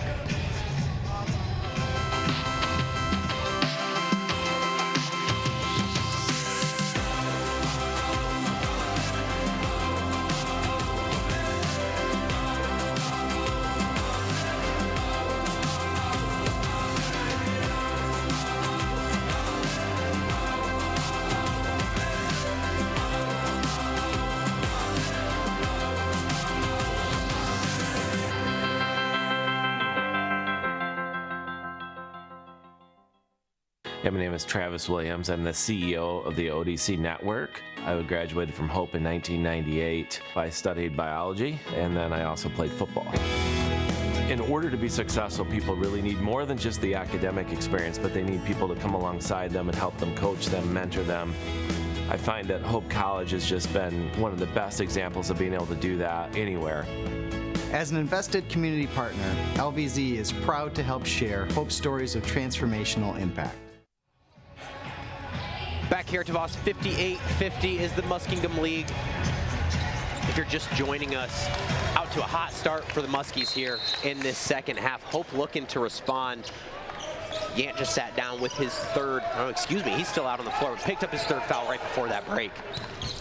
Yeah, and I mean, I love what Muskingum's doing. If you're a Muskingum fan, I mean, they're just attacking the basket really well, kind of getting in their shots. Now there's talent. It just doesn't matter who it is right now. Everything's going their way. Everything is clicking for the Muskies right now. Up 10 here at DeVos Fieldhouse. They don't take Yan out. They kept him in here with 3.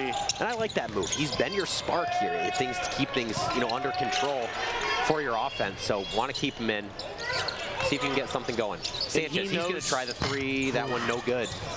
And Yant knows the importance of it too. I mean, even with 3, I bet he went to tell coach, like, hey, if I foul out, that's fine, but I'm going to keep us in this. That's one of those you pick up the phone, you're like, I'm good. I can stay in, Wants to stay and keep making an impact for his team as Crosby able to go right to the hole. Great little spin and finish by him.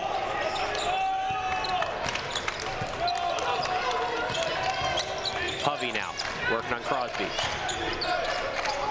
Sanchez over to Yant. Rig now. Thought about the 3. A lot of contact there. Towns pleading his case on that one, but they're going to get him. That's going to be his third foul of the basketball game. This game might take forever. We'll tell the fans watching right now, I give it a 0% chance that the Hope Calvin game starts at 4 at the moment. I imagine that being 20 minutes later than normal. That's true. I'm just checking the time here, Matt. We're sitting right around almost on that 3:30 mark here in the afternoon. I mean, so we'll be we're almost in the bonus, and there's 13 to play here in the second. Sanchez now. That's Howell. And we've got another whistle.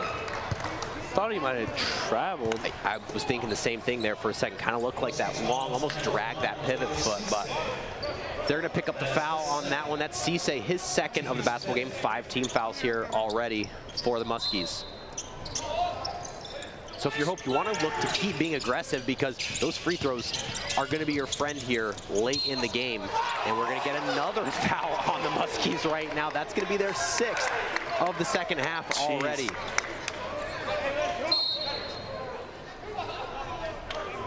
And officials are going to give Coach Wally a warning over here.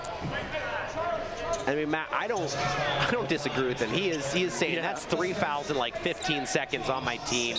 He's not really sure what's going on, so a lot of whistles here. going on. And both teams, it's a big part of their identity. Another foul. Howell's going to get that one to fall. Great job by him finishing through contact. Was that 4 fouls on one possession for the Muskies? Someone might have to watch that back, but a lot of whistles so far. Cisse has 3 fouls too. And I mean, we look at maybe just the 15-minute mark, a quick turn of events here in this one, Matt. I mean, it's a totally different ball game. Still a 10-point lead for the Muskies, but they've only played 8 guys in this game, Lucas. So if your starters foul out here, they play those 30 minutes a game, and then outside of that, it's Towns, Crosby, Darden. But Towns has 3, Cisse has 3, Emig's on the bench with 3. And the big thing, too, is Hope's already in the bonus right now. So a lot of free throws from them potentially coming up. Wow, Darden able to respond. Darden, big 3 on that one. They're going to call a timeout, 30-second timeout. We'll keep it right here, Matt, for just a moment. So Darden able to respond, kind of fires up his team there. They felt like they might have been on the, losing end of a few calls there with those fouls, but Darden composed, able to respond. Big triple by him. And a really interesting timeout call by Muskingum there. I mean, you would think that it would have been coming from Hope College, but looks like they're going to take it with the media timeout as well. But now up 13, you kind of are able to slow things down a little bit. I don't know why you would do it at that time, but then again, he had some subs that he had to get in. And for Darden to hit that 3, I mean, it's just been a plethora of guys looking here. Like Davis been efficient, Emig's been efficient, Walker's been efficient. And then you got Crosby with 9 off the bench. Darden just hit a 3. Cisse adds in 9. I mean, it's just been a lot of different guys, and things looking up for the Muskies, and Hope has some work to do. And you got to think maybe even with that timeout, able to come away with a big triple, but agree or disagree, they kind of look like maybe a couple ticky-tack fouls. You want to call a time and be like, hey, we can't control what they're going to call, but we can respond to it. So this is what we're seeing. We got to be a little bit smarter on defense. We don't want to keep picking up foul calls. So readjust your game plan. Again, whether you agree or disagree with the calls, there's only so much you as a player can control. So trying to respond to how the game's being officiated. And I mean, they're doing everything right on their end. I wonder too, I mean, you tell them to play off a little bit because they're playing, calling so many ticky-tack fouls that you're already in the bonus. I don't know if you want to slow your own momentum because they're doing so much offensively. Well, it's working for them, right? You're it's up 13. You might just push the pace, and maybe that's kind of the sacrifice you make. Like, we might get a few more fouls, but it's worked. We've got a 13-point lead here in the second half, and just keep pushing the pace. I mean, Rignall will be the point guard for the Flying Dutchman, setting up the offense. A lot of those fouls, too, are on-ball shooting fouls. You know? Howell's going to try the triple. That one no good, too short. Rig comes away with the rebound. Tipped around. It's going to stay with the Flying Dutchman as Towns is pleading his case to review that one. Doesn't look like they're going to do it. Going to be content to stay right here. Sanchez with the inbound. And back off to Sanchez. He's going to drive baseline. Nice pass. Hovey, corner triple. That one no good. Quick rebound and pace here by the Muskies. Easy 2 at the other end for Darden. So big triple by him, and then the quick layup as well. 5 points in the last minute or so here from him. And Lucas, the biggest lead of the game so far here for the Muskies, up 15. We're going to see another foul. That's going to be on Davis. And that's going to be his 3rd as well. So another player for the Muskies with their 3rd foul.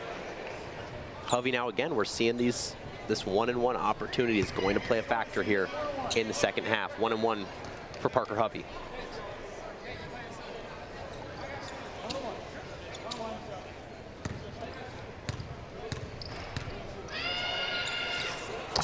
First one good.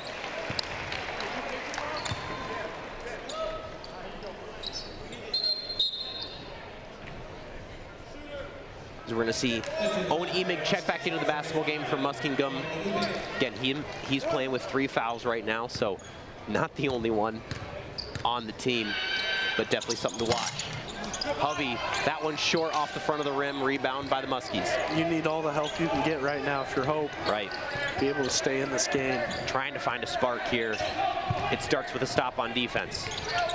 Towns over to Emig. Back to Towns, thought about the 3, drives in. Little floater, that one short off the front of the rim, gets his own rebound.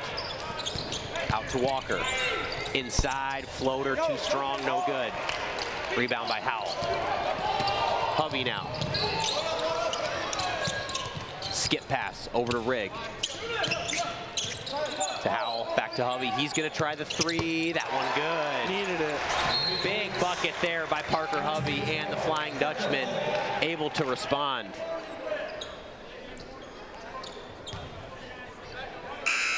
And I think they just got a delay a game warning. I don't know on who, but someone maybe after the made bucket tipped it away. Got a timeout on the floor. We're going to step away real quick. 67-56 is the Muskie lead here on the Hope Anchor Network. At Van Andel Institute, we're in a race, a relentless competition to get ahead of the diseases that affect our world. Cancer, Parkinson's, Alzheimer's. We are at the forefront of research and discovery. Our global collaborations are a catalyst for big breakthroughs so that we can make the greatest impact on the health of current and future generations. Because in the race to prevent and cure some of the most insidious diseases, victory is the only option. Van Andel Institute, Innovation Unleashed.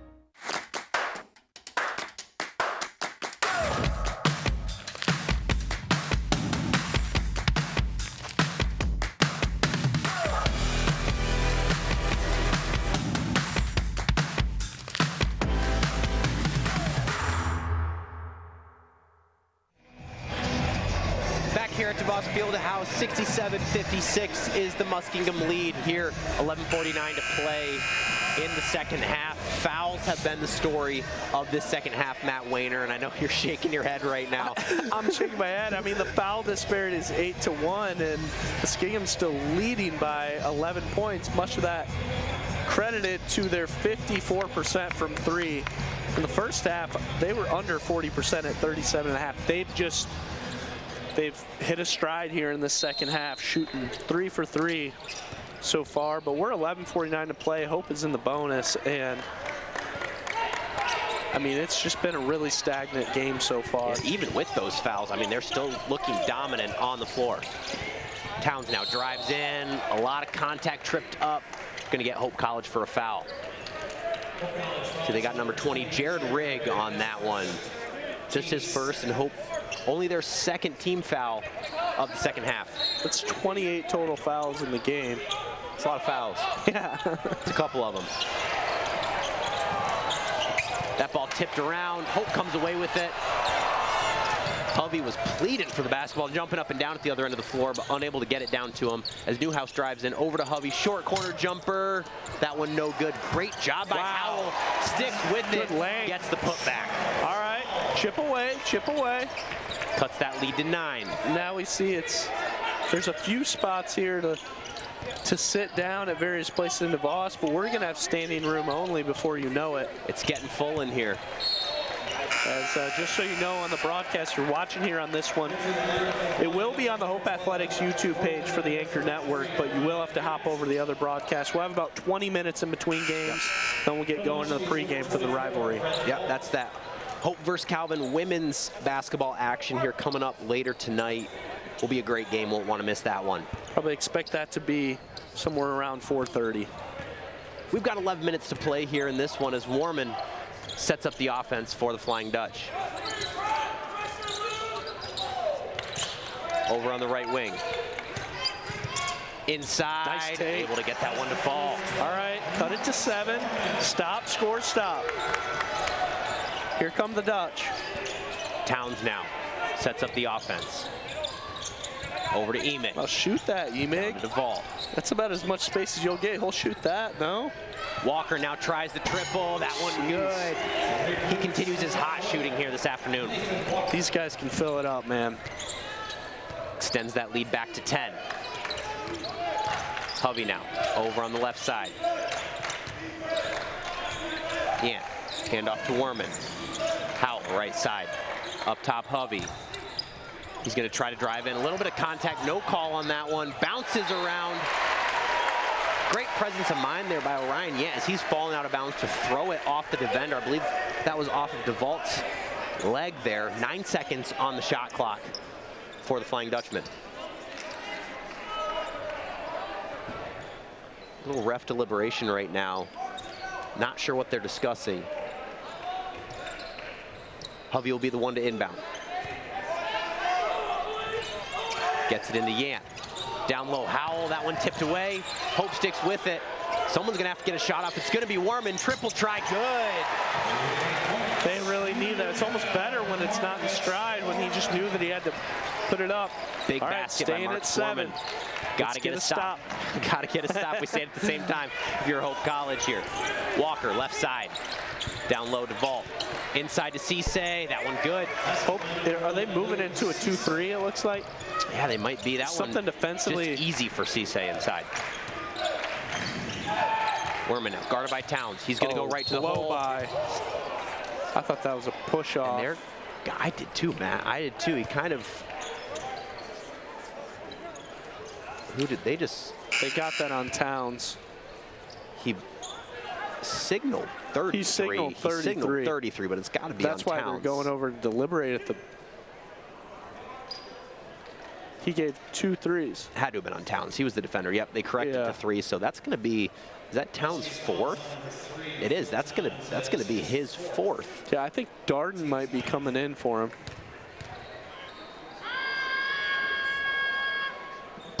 Wieren gets the first one to fall. So again, fouls playing a factor here. Muskie's still able to retain that lead, but we're starting to see that play a role here as Wieren looking to go perfect at this trip to the line.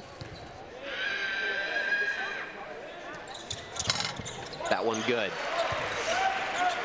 7-point lead for the Muskies now. Hope College looking to get a stop at this end of the floor.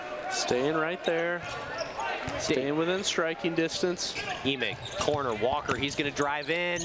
Oh, it's a little shifty move. I think that's gonna be Yant's 4th. I know, I think it is. He came off ball, and it is. They're gonna get Yant coming from behind, trying to make a play on the basketball, but his 4th foul. So some decisions here now if you're head coach Greg Mitchell. What do? You keep him in, you pull him out.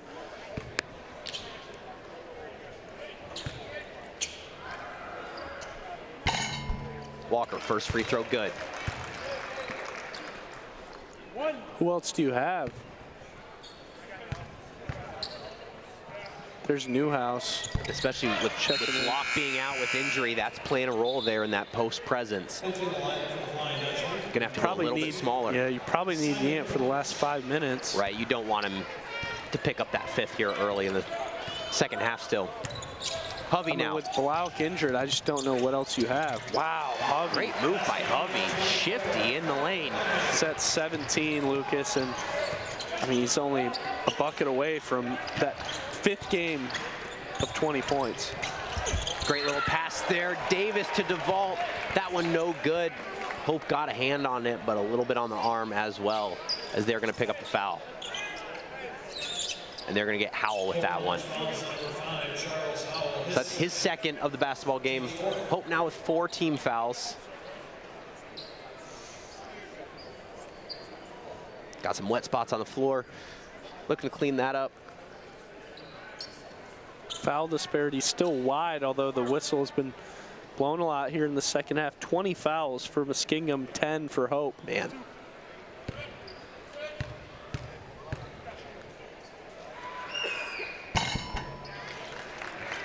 DeVault good on that first free throw. Typically in a college basketball game, you're probably going to be somewhere around 18 to 22 in most games, and we're at 30 with 9 to play. And that does depend on the game. It depends on the physicality. Right? It depends on, you know, how important it is. Is it a Michigan State rivalry game? You know, things like that. But Wieren now trying to cut into this 8-point lead for the Flying Dutchman. He's going to work on that left side, little layup. That one no good, too strong, but he's going to draw the foul. See who they get on that one. They're going to get Walker. Double bonus now. Just his 2nd on Walker, so he's still sitting in a good position when it comes to foul trouble. But yep, big factor. They are in double bonus now the rest of the way. Wieren, first one good.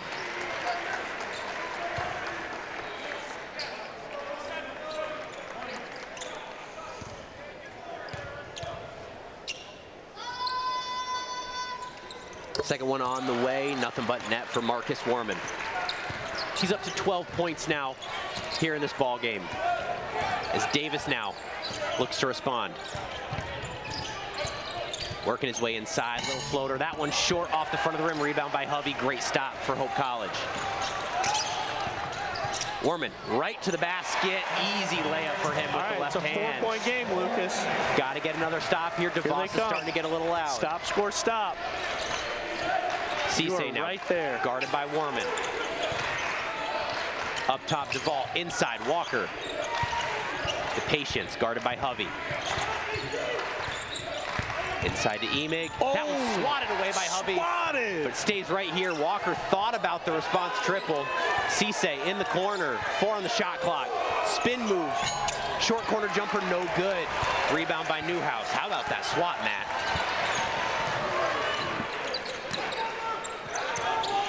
Hope now. Looking to get an answer. Howell. Hovey up top. To Howell. Oh, he was open. Warman's going to try the 3. That one no good. Bounces around. Rebound by Walker.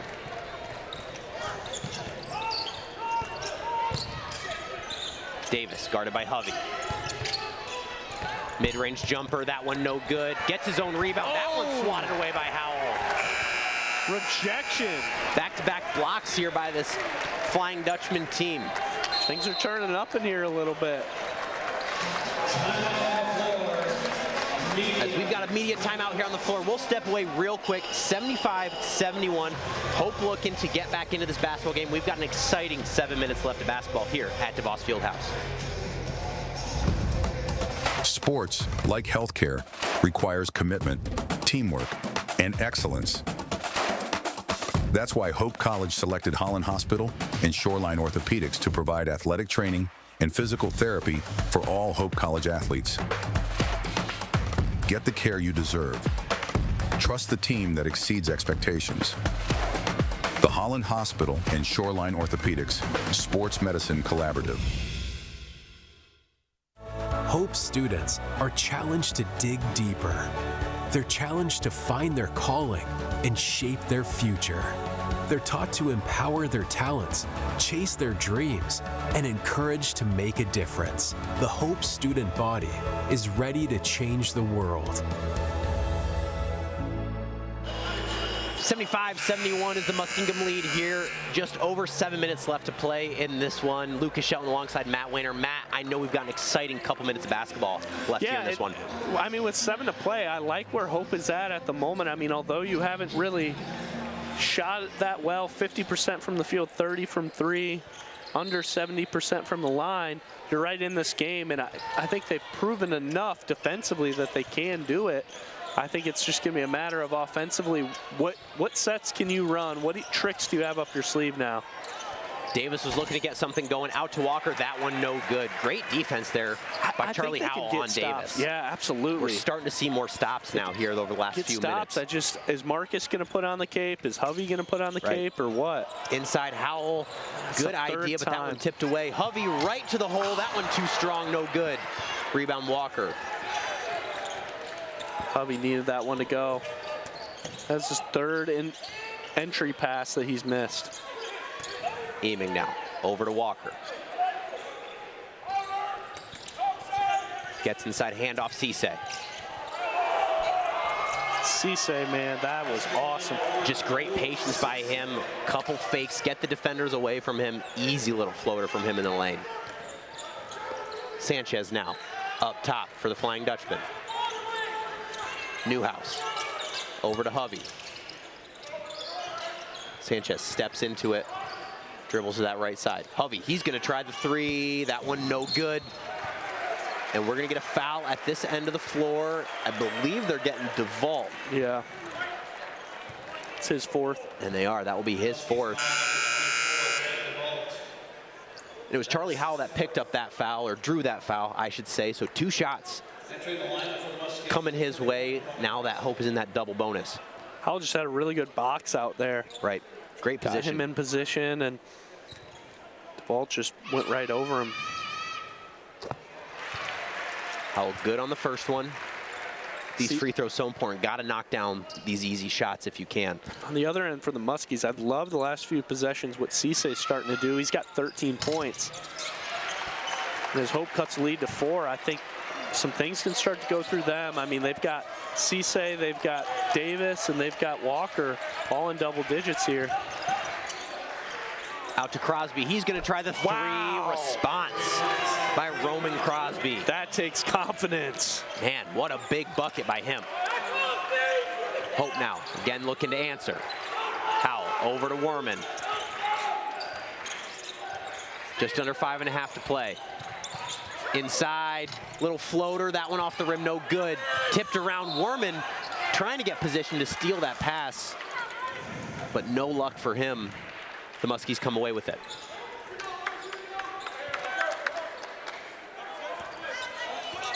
Davis now is going to be the one to bring the ball up the court.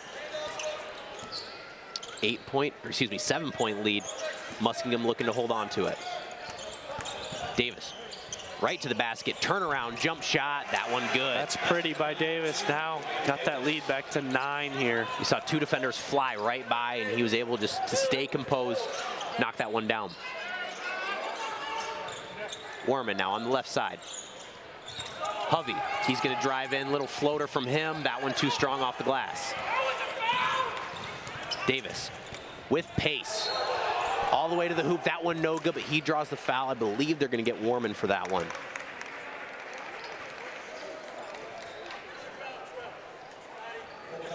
And they do. That one's on Marcus Werman, his 2nd of the afternoon.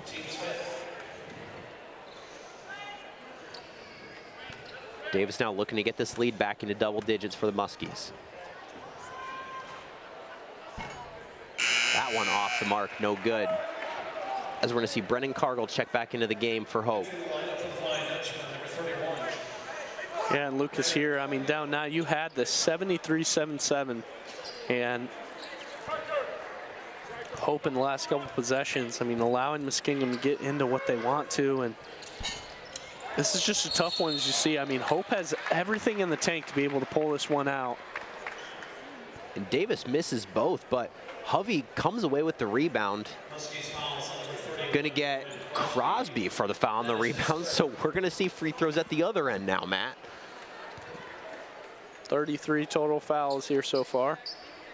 And it's kind of a funny feeling, isn't it? I mean, packed DeVos Fieldhouse that's so quiet. I know, it is. You got Everybody people standing up top waiting. You know, there will be some shuffling of fans, but you got to think a lot of them are going to stick around for that second game we got this afternoon. As Hovey knocks down the first one. And just as quick as Muskingum got to that 9-point lead, Hope can get right back, you know? So a lot of back and forth action here as he's perfect. That trip to the line cuts the lead to 7. Davis probes in, pulls it back out to Walker, and they're going to get another foul on Marcus Werman, and he's in disbelief. Matt, I'm in disbelief. There's been a lot of foul calls in this basketball game. One away from Muskingum being in this. And that's his 3rd. Down 7. I mean, get a stop. It's just really hard to get flow right now. Eming now. Up top, Crosby, he's going to try the 3 again. That one too strong, no good. Cargill goes up to get the rebound there. That one tipped away, though. Going to stay at this end of the floor. Inside, Cissay. That one no good, rolls off. Rebound by Davis. Sticks with it for the Muskies. Up top, Emig kind of stumbles. Hovey comes away with it, going with pace to the other end of the floor. He's going to go up, a lot of contact, draws the foul. Let's see who they get. That's going to be on Walker. Just his 3rd of the basketball game here with just under 4 to play. I was wrong. It's not 33. It's 36 total fouls. Oh, a few more. A few more than we thought. That's going to take us to immediate timeout, Matt. 7-point lead here for Muskingum. Just under 4 to play. Got an exciting few minutes of basketball here coming up after this break here on the Hope Anchor Network. Cancer, we're coming for you. Parkinson's, your days are numbered. Alzheimer's, we're zeroed in on you too. Because at Van Andel Institute, the world's best minds are working relentlessly to eradicate these diseases forever. by advancing the boldest innovations, achieving breakthroughs, and transforming lives. Because the most powerful way to fight diseases, never stop fighting. Van Andel Institute, Innovation Unleashed. Back here at DeVos Fieldhouse, 82-75 is the Muskingum lead over the Flying Dutchman. Back and forth affair here. You know, Hope College held the lead almost the entirety of that first half. Muskingum came out hot to start the second half. It's been a little bit back and forth. Hope able to cut it to 2 once or twice, but we haven't really seen them get over that hump. So looking to get that going here with just under 4 to play, Matt. It's just been really hard to get flow in this game. I mean, with all the fouls, of course, we've talked about. But on the other hand, just Muskingum, a credit to them for how they've shot in the second half. Total here, how about the second half? They're 5 of 8. So they were able to even out to be 50% so far from that three-point line. That's going to help a lot. I mean, that's going to be a big reason, but Hope's still clawing away, just only down 7 here. Hovey, first one too strong off the back iron. Hope has taken 35 free throws. they have 26 points from the line now. Hovey upset with himself that he missed that first one, but able to get the second to fall. We're seeing that full court pressure here now from the Flying Dutchman as Cisse breaks it, coming up the left side. Walker in the corner, guarded by Howell. Outside Emig, he's going to try the 3. That one good. He's been quiet for a little while, but big bucket right there. Sanchez now. Over to Warman, looking to respond. And they're like clockwork. Hovey with 20 points in 5 straight games for Hope. Howell, that one, ill-advised pass tipped away by Davis, almost slashed it the other way. Unable to stick with it, gonna stay here, 13 seconds on the shot clock.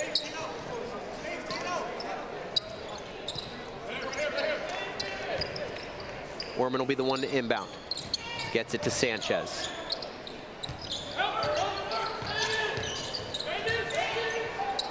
Hovey slashes to the hoop, gets it inside, double team.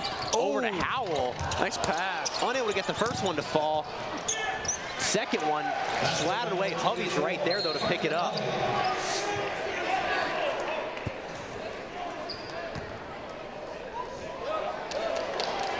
On Hovey, and we're gonna get they're getting a tech on Hovey because he didn't give the ball back to the ref. He gave it right to the ref, Matt. Well, I'm saying that's what he said when he came over. Yeah. Which I don't. Let's see what his explanation is. I mean, I get you don't, they're trying to let players, not kind of interfere with the game, but that ball bounced right into Hovey's hands. He caught it and threw it right to the official. So I mean, head coach Greg Mitchell disagrees as well. They're trying to get an explanation. I don't know about that one, Matt. In a game like this, when it's back and forth, you don't necessarily want to influence the game that much if you're an official.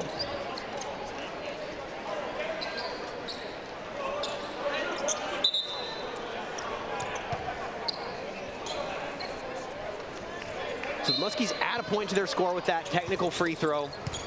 Cisse inbounds it to Davis. 8 points is the lead here, just under 3 to play.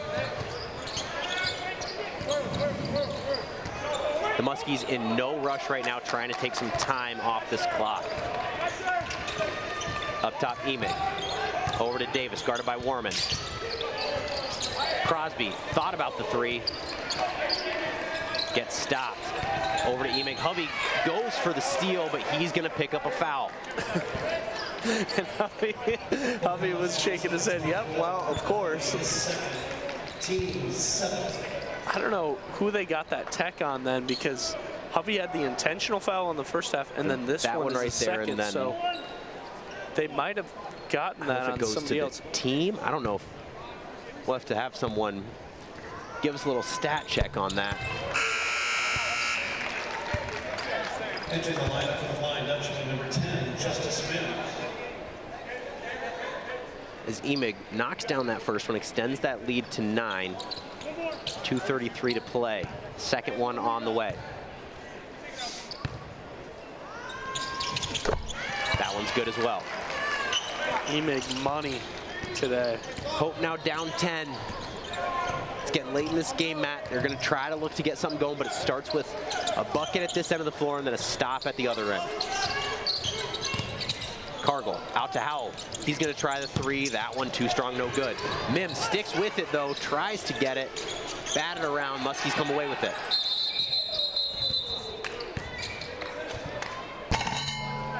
And I believe they got a Muskingum timeout. Officials trying to decide where the ball's going to be spotted.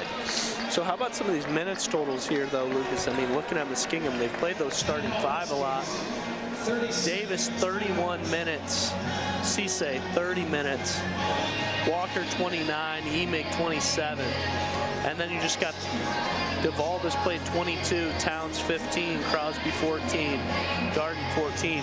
It's really only played 8 guys, but playing those starters, really pretty much the majority of the game, they'll all be over 30 minutes. Yeah, and if you look at the other side of the basketball, you've got Hovey with 31, Worman with 28. The next closest is only with 23. So Hope, you know, a little bit different style of basketball right now, looking to cycle in some different players. And Muskingum has been able to just dominate this second half. Again, we've been talking about it, you know, fouls have been playing a factor, but even with the foul disparities, they've been able to overcome it and still stay aggressive on both ends of the floor and are sticking with a 10-point lead right now.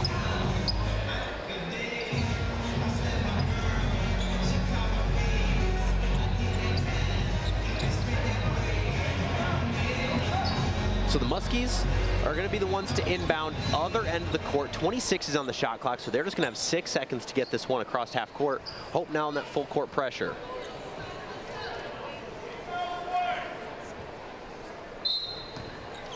Walker will be the one to inbound. Had Davis going deep, but did not get it to him. Crosby now will be the one to get the inbound. They're going to have to go, Matt. They've just got a second here. And that's going to be a 10-second call.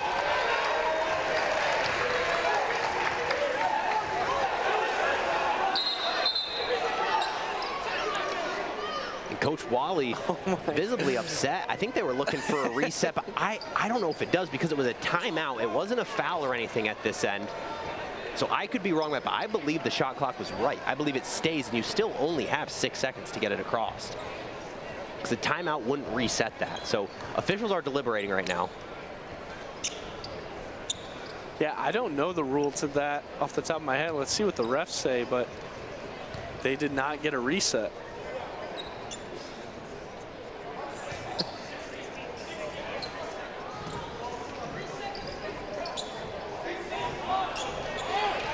So it's gonna stay with the Muskies.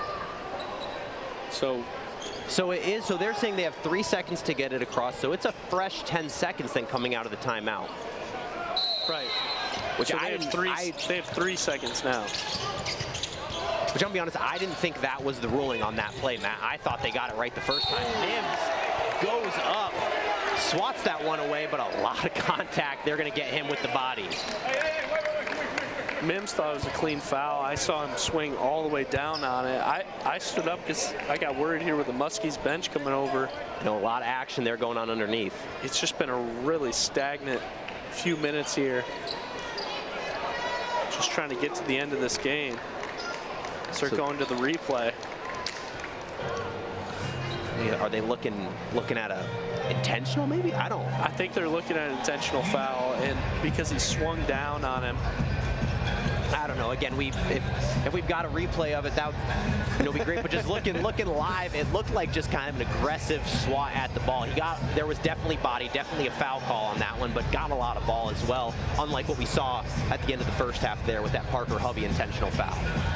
Yeah, and it's just been quite an aggressive few minutes. I'm so stagnant, you know. I mean, it's hard to really find flow for either of these teams, and now we're just trying to get to the end of the game. One of the longest halves of basketball I've been. So if you're checking in, thinking maybe you'd be watching the Hope Calvin women right now, got just under 2 minutes to play in this one, and then it will be about 25 minutes after the final of this game that game will get going. So probably looking around 4:30, 4:45 is when that one's going to get going. depending on how many more whistles we have in this one, right? So Hope, once again, one of the stories here for me, Lucas, is just looking to have continued three-point production. They're 25% from 3, 4 of 16, and a team that they've been about 25% all year. Yeah. So they've kind of lacked to be able to find that three-point shooting prowess, and something that's really played to their detriment. So headsets off for the officials. Just call it a common foul, which I think is the right call on that one. Again, it was an aggressive foul, definitely a foul call, but Mims went up trying to meet him at the rim and draws the foul. 2 shots for Roman Crosby coming up here, looking to extend that lead with just under 2 to play.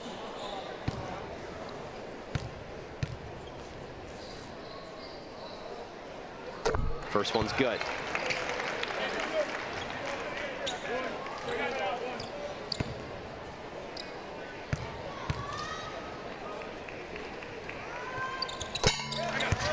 Now 12-point lead for the Muskies with 2 minutes to play here, coming down to desperation time for Hope. They've got to get something going, and it's got to happen fast, Matt. Yeah, and Crosby, Hubby bailed out with a foul again. Not sure where that one is. It's gonna be his 4th. But in this game, Lucas, I mean, down 12, it's kind of gonna come down to, I mean, I don't even know if you can get stops. I think you're gonna have to foul right away. Right. So it's Nathan Walker, number 4, with his 4th of the basketball game, as Hovey calmly knocks down that first free throw.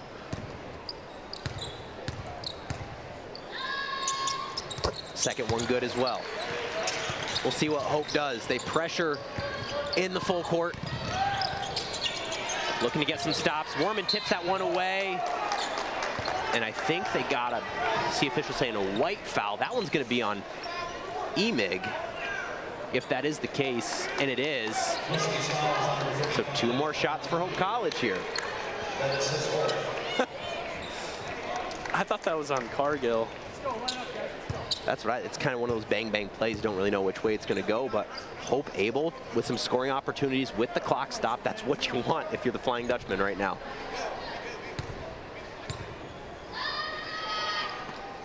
First one is good for Cargill.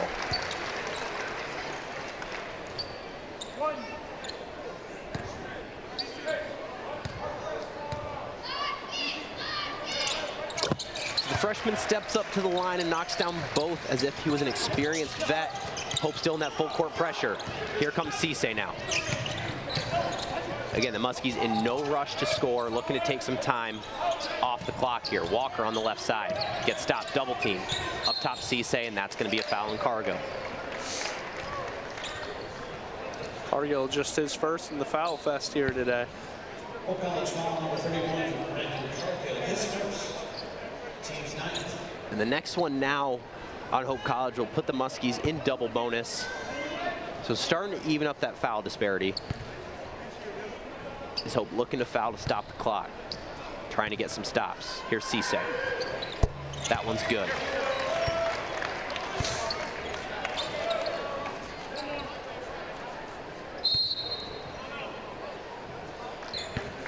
Hope College is going to call a timeout. Matt, we're going to step away real quick. 9-point basketball game here. Muskies lead. 1:29 left to play here in this one. We'll see what happens in this last 90 seconds. Holland BPW is proud to support Hope Athletics and commitment to energy efficiency. It's easy for Holland BPW electric customers to get started with Home Energy 101 at hollandenergyfund.com. With Home Energy 101, learn the best ways to maximize efficiency and save on your utility bills. You also get a kit of energy-saving supplies valued at up to $300. Get started at hollandenergyfund.com today. Are you thinking about buying, selling, or refinancing? Your title agency matters, and you have a choice. Lighthouse Title started in Holland, Michigan more than 20 years ago and has grown to over 45 locations. We are proud to be local in these communities. Visit Lighthouse Title for more information and use our online widget, Louie the Lightkeeper, to chat with someone today about how we can help you close on your new home. Back here at DeVos Cisse with his second free throw opportunity. This trip to the line for him. That one's good as well. 10-point lead is the Muskingum lead here. Looking to hold on these last 89 seconds to play. Cargill will be the one to bring it up for the Flying Dutchman. Over to Warman, back to Cargill. He's gonna try the triple. That one no good, bounces off the rim. Mims is there to get the rebound. His is short, and we've got none other than another foul call. That one's gonna be on Roman Crosby, his fourth of the basketball game now. So Hovey, 2 more free throws for him.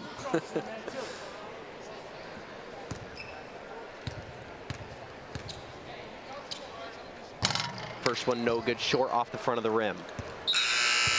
As Eaming now looks to check back in, along with Orion Yant, who has been in foul trouble, and we haven't really seen him much here late in the second half. He's got 4 fouls, but we got a minute 19 to play, down 10 points. At this point, yeah, got to get him back in that basketball game. He was giving the Flying Dutchman a big spark here in the second half. Hovey good on that second attempt. Walker will be the one to inbound. Hope back in that full court pressure. Warman gets a hand on it. Muskie's able to stick with it as Mims is going to pick up the foul. College foul number 10, Justice Mims. That is his second. Just his second of the basketball game. 10th team foul for Hope now.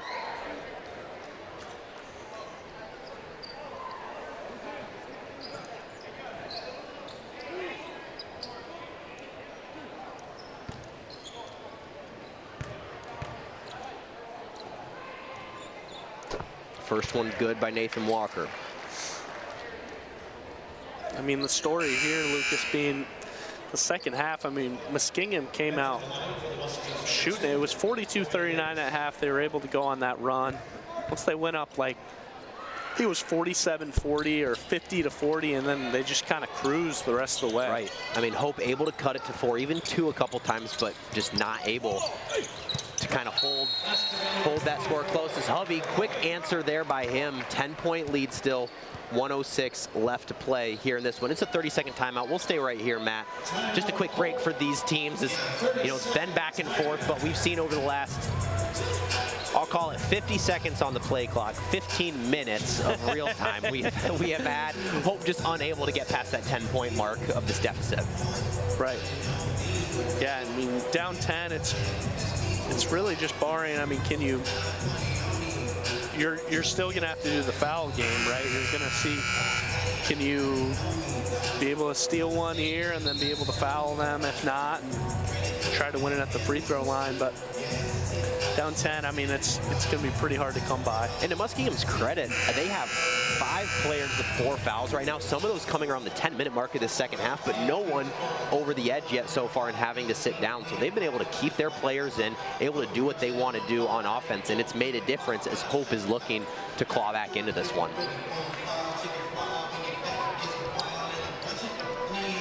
So coming out of the timeout, Muskingum will be the one to inbound under their own hoop.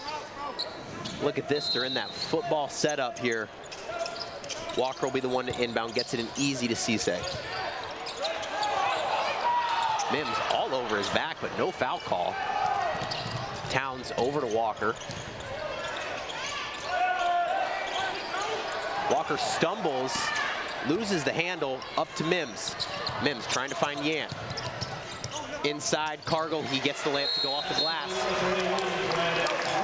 And another quick timeout. Cut it to 6. Hope College cuts it to 6 with 45 seconds left. We'll take a quick break, Matt, before we come back for the last 45 seconds of action here at DeVos Fieldhouse.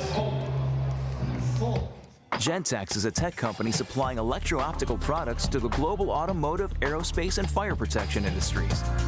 With focused competencies in design, vision, displays, software, and more, we're always looking for engineering talent. For our direct hire hourly production positions, we run open interviews Monday through Friday from 8 to 5 at our 58 East Riley facility in Zeeland. And our facilities, benefits, and culture are everything you'd expect from a world-class employer. Now's the time to join Team Gentex.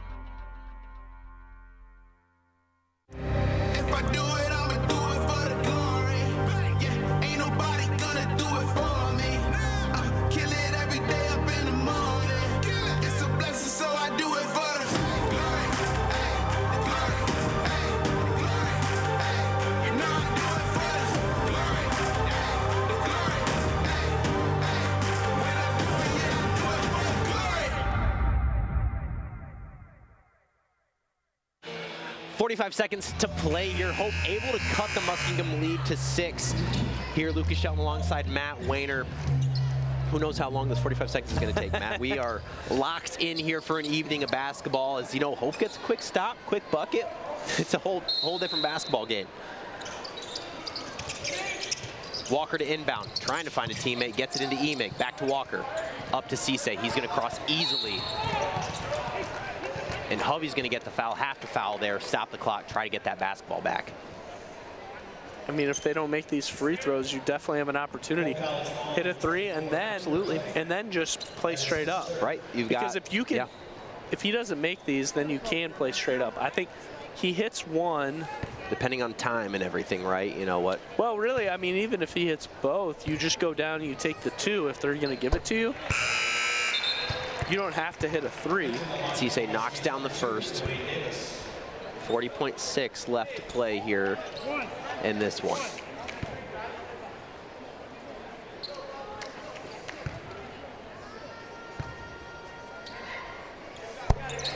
So the Muskies making free throws when it matters. 8-point lead here.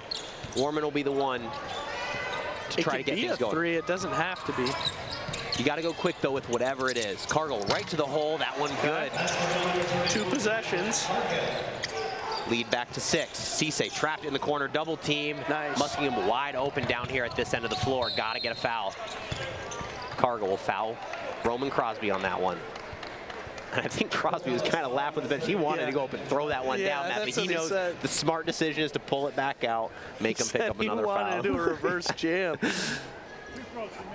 It's funny that all the players are kind of laughing about it. You've seen Hovey laugh about it, Crosby laugh about it. Like, this has been the longest game. And that one no good for Crosby. So lead stays at 6. Gotta hit this second one. Yeah, gotta hit the second one. Same score as the Platteville game. If they don't. And that one, make no another good. one. So here we go, man. Hope with a little bit of light. They gotta go quick though. Here comes Warman. Hand off to Cargill. He's gonna go right to the hole. Make it a 3. Wow. The circus shot gets the ball, cuts the lead to 4, 16.4 to play. And the Muskies are gonna call a timeout.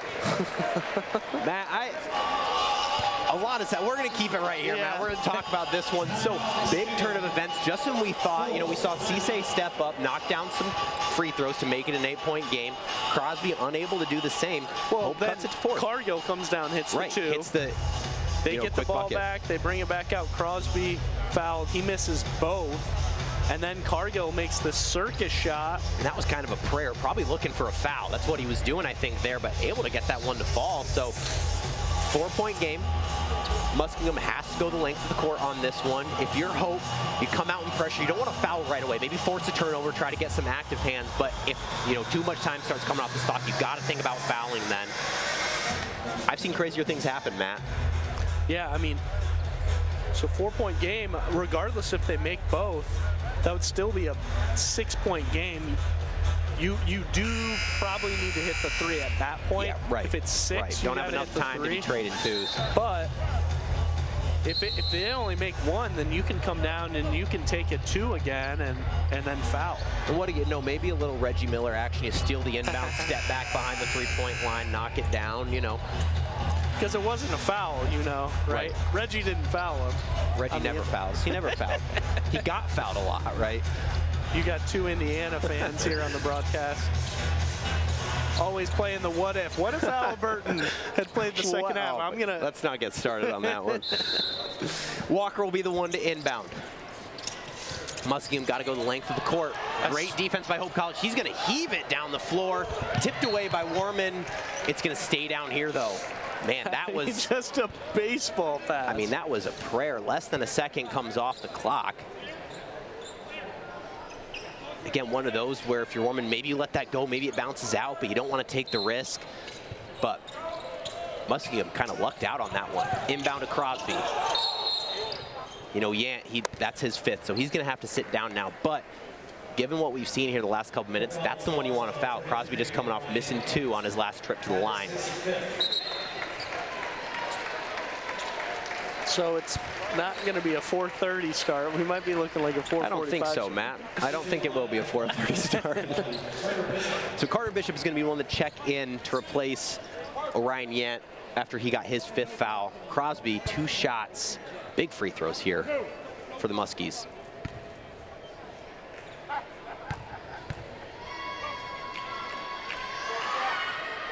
First one is good. Big basket by them. Still only a 2-possession game. Man, we've had some crazy non-conference games here at DeVos. I mean, it was the one that Werman hit against Wheaton, right? Right.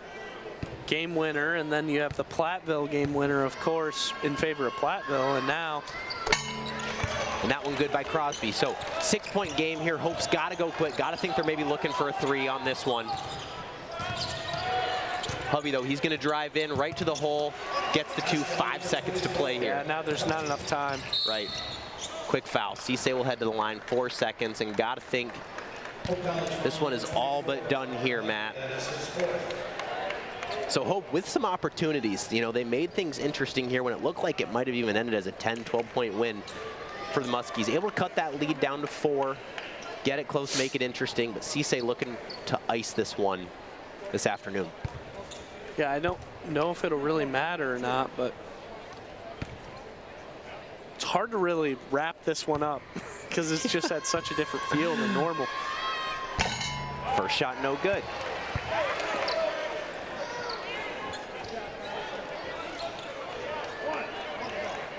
One shot remaining.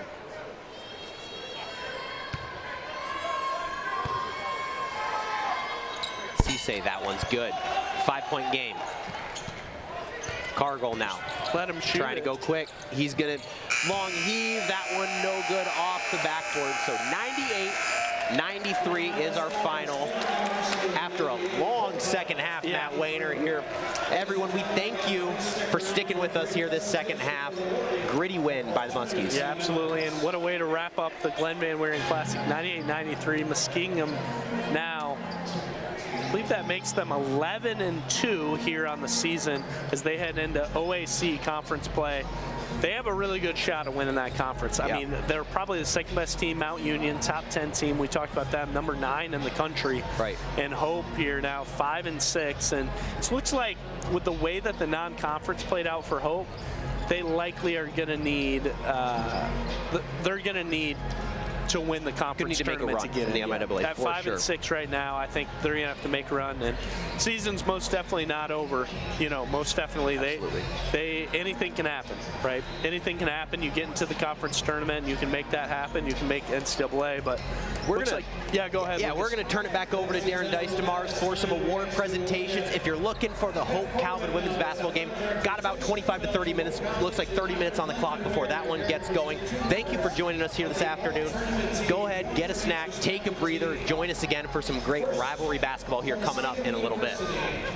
Number 35, Owen Emick.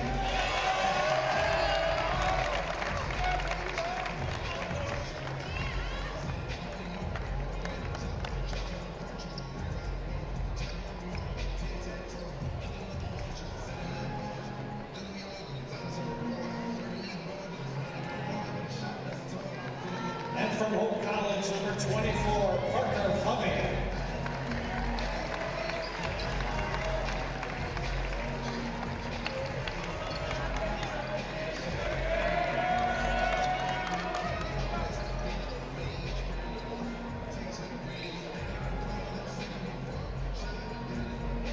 Ladies and gentlemen, a round of applause for Muskingum University and Hope College for outstanding Glen Van Wieren Classic game.